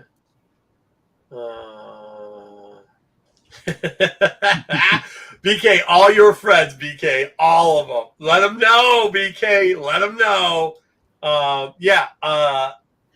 So whatever. We get it going. I can offend all of them because they don't come out to the streets. So there you go. Let's have a good one. Pete will be back next week, hopefully. Pete, what is Pete doing? Was he having an anniversary too? Jedi, are you having an anniversary? Did everybody get married in fucking I don't think so. No, I had things with the wife, but not. Pete was visiting a friend, right? Or he was visiting a friend, huh? He had a friend. Pete had a friend come into town or something. It's getting bad, guys. I thought everybody. I'm giving away. Yeah, don't twist my words. No, I'm the worst. Listen, my wife holds my schedule, so I have no clue what's going on at any moment unless it's on there. So you guys can't tell me what you're personally doing because I'm just going to say like, oh yeah, somebody had an anniversary. So you all had anniversaries this week. That's it. That's all I know. This month you all have anniversaries. If it's a birthday party, fine. It's an anniversary of somebody's birthday. You're like Oprah. You get an anniversary. You get an anniversary. Yeah, everybody gets one. Dom, you did have a wedding anniversary in like the last 2 weeks, right? Tuesday. So did Steve Horn. So that's 2 out of 4. Wayseeker, if it was a birthday, that's an anniversary too. But there you go. And Jedi. Yeah. Actually, I think I could be off by like a month or so, but I think it's been about 1 year I was looking through some of my old files because I keep files, and I think it's been about 1 year, maybe a month or so off, since Dom joined the crew full time. Yay! Thank you to the anniversary. How did that even happen? I don't even know how I assembled this ragtag group. I just figured Dom had been on the show for You got lucky. You got lucky, Mark. I did. No. I think Jedi one time I was like, hey, you have something, you said something funny. I was like, that's kind of funny. You ever want to be on a show? You're like, I guess maybe one time. Look, it's been like almost 2 years now, hasn't it? And you haven't like, hey, dude. Yeah, almost 2 years. Yeah. And you got your own shows now going on. It's like amazing. Dom, I saw Dom sent me something in a link. All honesty, I really don't focus on the internet. So like Darth Lopez has told me before, like you need to go on once a week to Instagram and then press the like button on some stuff and do whatever. But Dom, one time I went on the Instagram to do something and Dom's thing was there and I was like, holy shit, this kid's good. Like, let's see what we got. And Wayseeker, well, I need somebody that reads books as much as me did. So there it goes. The star of this show, BK and show. Yeah. Pete is absolutely the star of this show at BK, Will and JJ. Will what? Will and JJ? Who's Will? Bill? Who's Bill? I don't know. Yeah, JJ and Pete are the stars of the show too. Walko is the front man who can't write, produce, or coordinate. Absolutely. That is a true fact. I don't even know how I became the front man of this. It was a mess. Either way, I'm glad everybody's here on the chat. Like I said, BK finally got one off, so give him the bell. Ding. Took you the whole show. Congratulations. There we go. We'll see you all next week. Make sure you check out all the rest of the content that we create here on Renovision. Go ahead, Dom. You got to watch it right now, after this over. I'll watch it in a minute. Yeah. Watch. Don't watch whatever wasted time that is. Catch us. It's only 3 minutes. Stills, I set them on Instagram. It was the longest 3 minutes of my life. Though, It was an eternity. Yeah, totally. Oh shoot! Sorry, Eric. Yeah, we do have to get back to the back issues. Back issues was really good. We got to start doing that again. But yeah, I'm really bad about it. We all know that. Like facts. Okay, here it is. Watch the rest of the shows on the channel. Thank you for supporting us, everybody that does. We've got a bunch. All the shows are coming back to the regular times. We're gonna have SNS again coming out with whatever they're opening. I hear it's something good. Also, or not SNS, I'm sorry, MCM on Fridays. Yeah, MCM this week. Of course, we're going to open some packages. Dom and I have both seen the new Black Panther Wakanda Forever, so we probably talk that a little bit. Of course, by the time it gets to our show on Friday, everybody else will already talk about it, but that's fine. You'll get our spin. Talk about it on TAC, but yeah. Yeah, that's cool. That's cool. You'll get our spin on it and what we thought about it. So, and then we'll talk about some other stuff too. Did anybody need these? Fun. Did you guys miss out on these? You guys need these? Somebody gave me these today. No, I got Jedi, no? Jedi, send me your Christmas package. Jedi, you want those? Jedi, do you want those? Jedi want one of these? Jedi wants throw it in that box you keep talking about. Well, you have to send me. Listen, send me the list of the box. I can't find. I'm too busy. Remember, I'm too busy watching internet that I can't do the insider. Get yourself away from your internet. I can't find the insider now. I got to send you a package out. Wait a second. Yeah, whatever. No, Jedi, send me the list of stuff I owe you. I put it underneath in a bunch of magazines. You just keep talking about throwing stuff in a box. I'm like, okay. Yeah, except for I lose the boxes. So, like, you got to tell me. And Jedi, I got something for you too, but I have to send it. I might send it out later on. Okay, Jedi, send me a list of stuff you've missed throughout this year. I'll put it into a box and mail it in the next 2 weeks. Well, I don't know. The only thing I can think of that I still don't have is that damn Mandalorian freaking cover. It's the only thing I can Which one? Of. Oh, really? Okay. I'll send the that. Darth Vader 20 or whatever it was. Yeah, I'll send that in Vision. But I'm not sending a book. It's $32 to mail this shit to you. I'm not spending $32 for a dollar book. Issue 5, number 50, Mando, first Fennec Shan, if anybody has one. I'll send you a list, all right. I just told everybody it's going. The 1 in 25 is the better cover, Dom. Don't get the 1 in 50. Get the 1 in 50 is the one that I've got one because it's Fennec Shan. I just want it. Yeah, it's the only one you need. You don't need the 1 in 50. Well, I got the 1 in 25, which I do like. Yeah, you don't need the 1 in 50 though. Oh my god. All right. Thank you. I'm still not sending a $32 package for a dollar book. Like, I sorry, Jedi. I'm just not. Jedi, did you get the IDW online exclusive? Did he was supposed to send you that one too? Which one? The annual. Oh I no, have a well, bunch of those. I ordered that from IDW when they did their warehouse yeah. find a couple months Yeah, ago. stop. Wayseeker, start sending people stuff. All right, because I don't don't got my $10,000. Wayseeker's got a card on map my behind background him. like you do. What's Wayseeker, that? move your head just a little bit. Move your head. Move. Me? You want the? There it is. That's what Wayseeker can send me right there. You can send me the Boba Fett one down in the bottom corner. The one on the bottom? That one's not worth anything. The one you're definitely not getting the one in the middle. No, I want That's the world, C-3PO. that's the world Send me the championship. C-3PO. You're not getting I that don't one. care about things being worth anything. I care about just Boba Fett. So I care about it being a world championship. I didn't say you don't I'm care. just saying it's not worth anything. I take that one. I don't care. What is it? That's What what are I'm those behind you? So That's his trophy case. these are play mats that you win at Star Wars LCG tournaments. And so cool. all of these are play tournaments that, for the most part, I won. The one in the middle was top 16 world championship. So the Boba right there in the middle. BK one? That one, it's the world championship 2016 top 16 placement tournament play mat. Oh, cool. So His name knows his Star Wars stuff. Where's the first place, Matt? first place mat. Yeah. Didn't win first place. Didn't get. I wasn't world champion.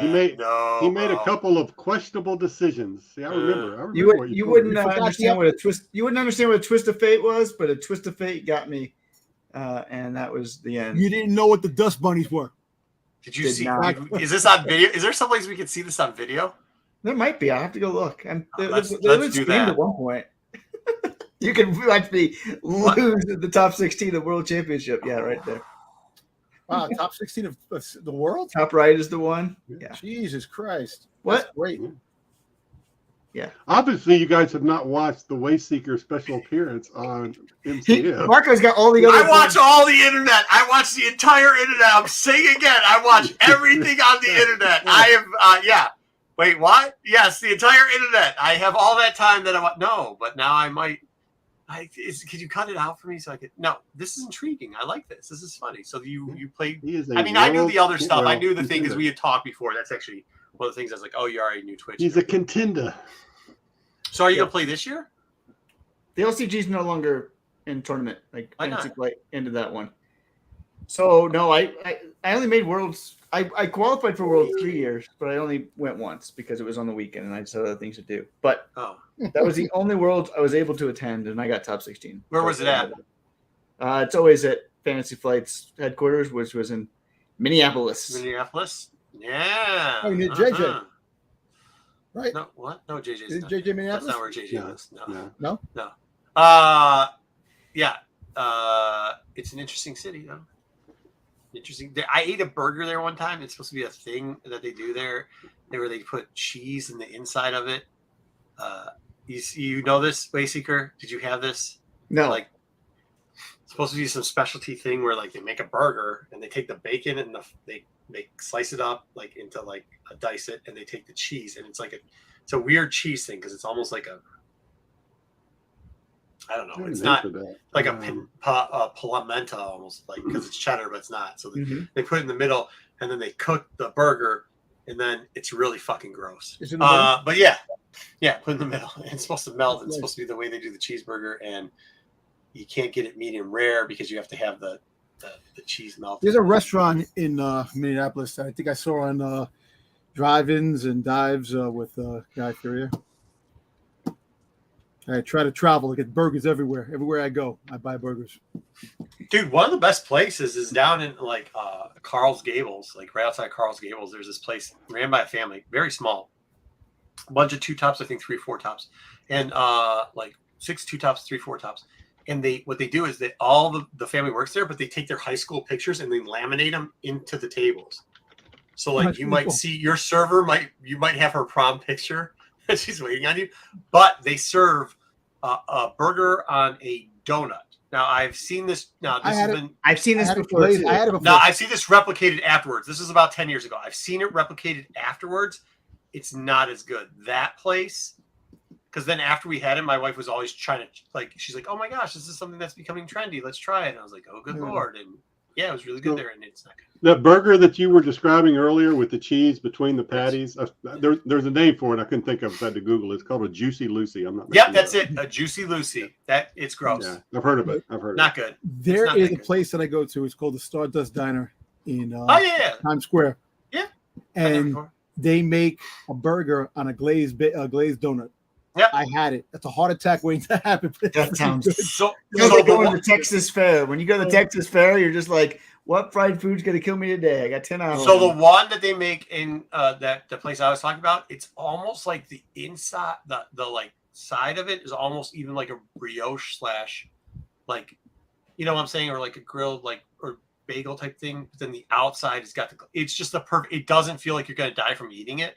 It's not overpowering, and it's like, oh my god, it was actually pretty perfect. Oh man, I've there's had a other place ones in where it's Australia called the Peanut Butter Bar, and everything's peanut butter, and they got like a peanut butter and jelly burger in Australia. I've never been. I want to go there, and that's the place I want to go to, the Peanut Butter Bar in Australia. Lopez, don't get smacked, bro. Don't ever get smacked. You know you even try. I wasn't asking for a book for myself. I was trying to get Jedi to get some extra books. I don't need it. Oh no! But I've actually hung out with Darth Lopez in real life, and the chat and Darth Lopez in real life are two different people. Anyways, no, that's good. You know what I hear is hard? I don't know. Maybe the Floridians like AOA is missing too, but I hear conch fritters are harder to come by too. There's this place down when you're going down to the Keys, and conch fritters, like, oh my gosh, I think it's called Bama Gators, Gator Bama. Something like that. I don't know. Pretty good. We would always get conch fritters when we were in Puerto Rico. Family would go there every year, and so great in Puerto Rico. So good. So good. Not every place makes them well, but when they make them, when the conch fritters are done well, they're done real well. If you ever find yourself in a small little town called Rincon in Puerto Rico, they have the best conch fritters. Maybe. I don't know if I'm gonna go there. I don't know. Lopez, you can have 6 BKs. 3 of you, you know the story, you know the drill. It ain't happening. Either way, that's cool. Where now? What should we get if we go to Hawaii, Jedi, or where do you like in Texas?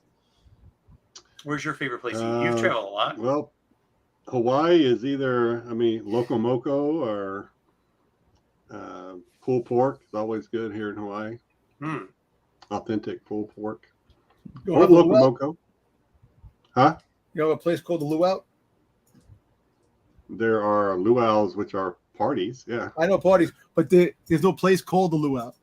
Anybody ever take that name? Probably is. I don't know. It probably is. Yeah, that's good. All right. Well, nothing else. Oh, and if you're in Wisconsin, the Old Fashioned, especially in Madison, is a great place to go to have drinks. But do know that the people, including BK's enormously large mom, will spill drinks on you and then look at you like it's your fault. So have a nice day. We'll see you all the rest of the week. Be good. Oh, we didn't do the exit thing. How do we? Yeah. There.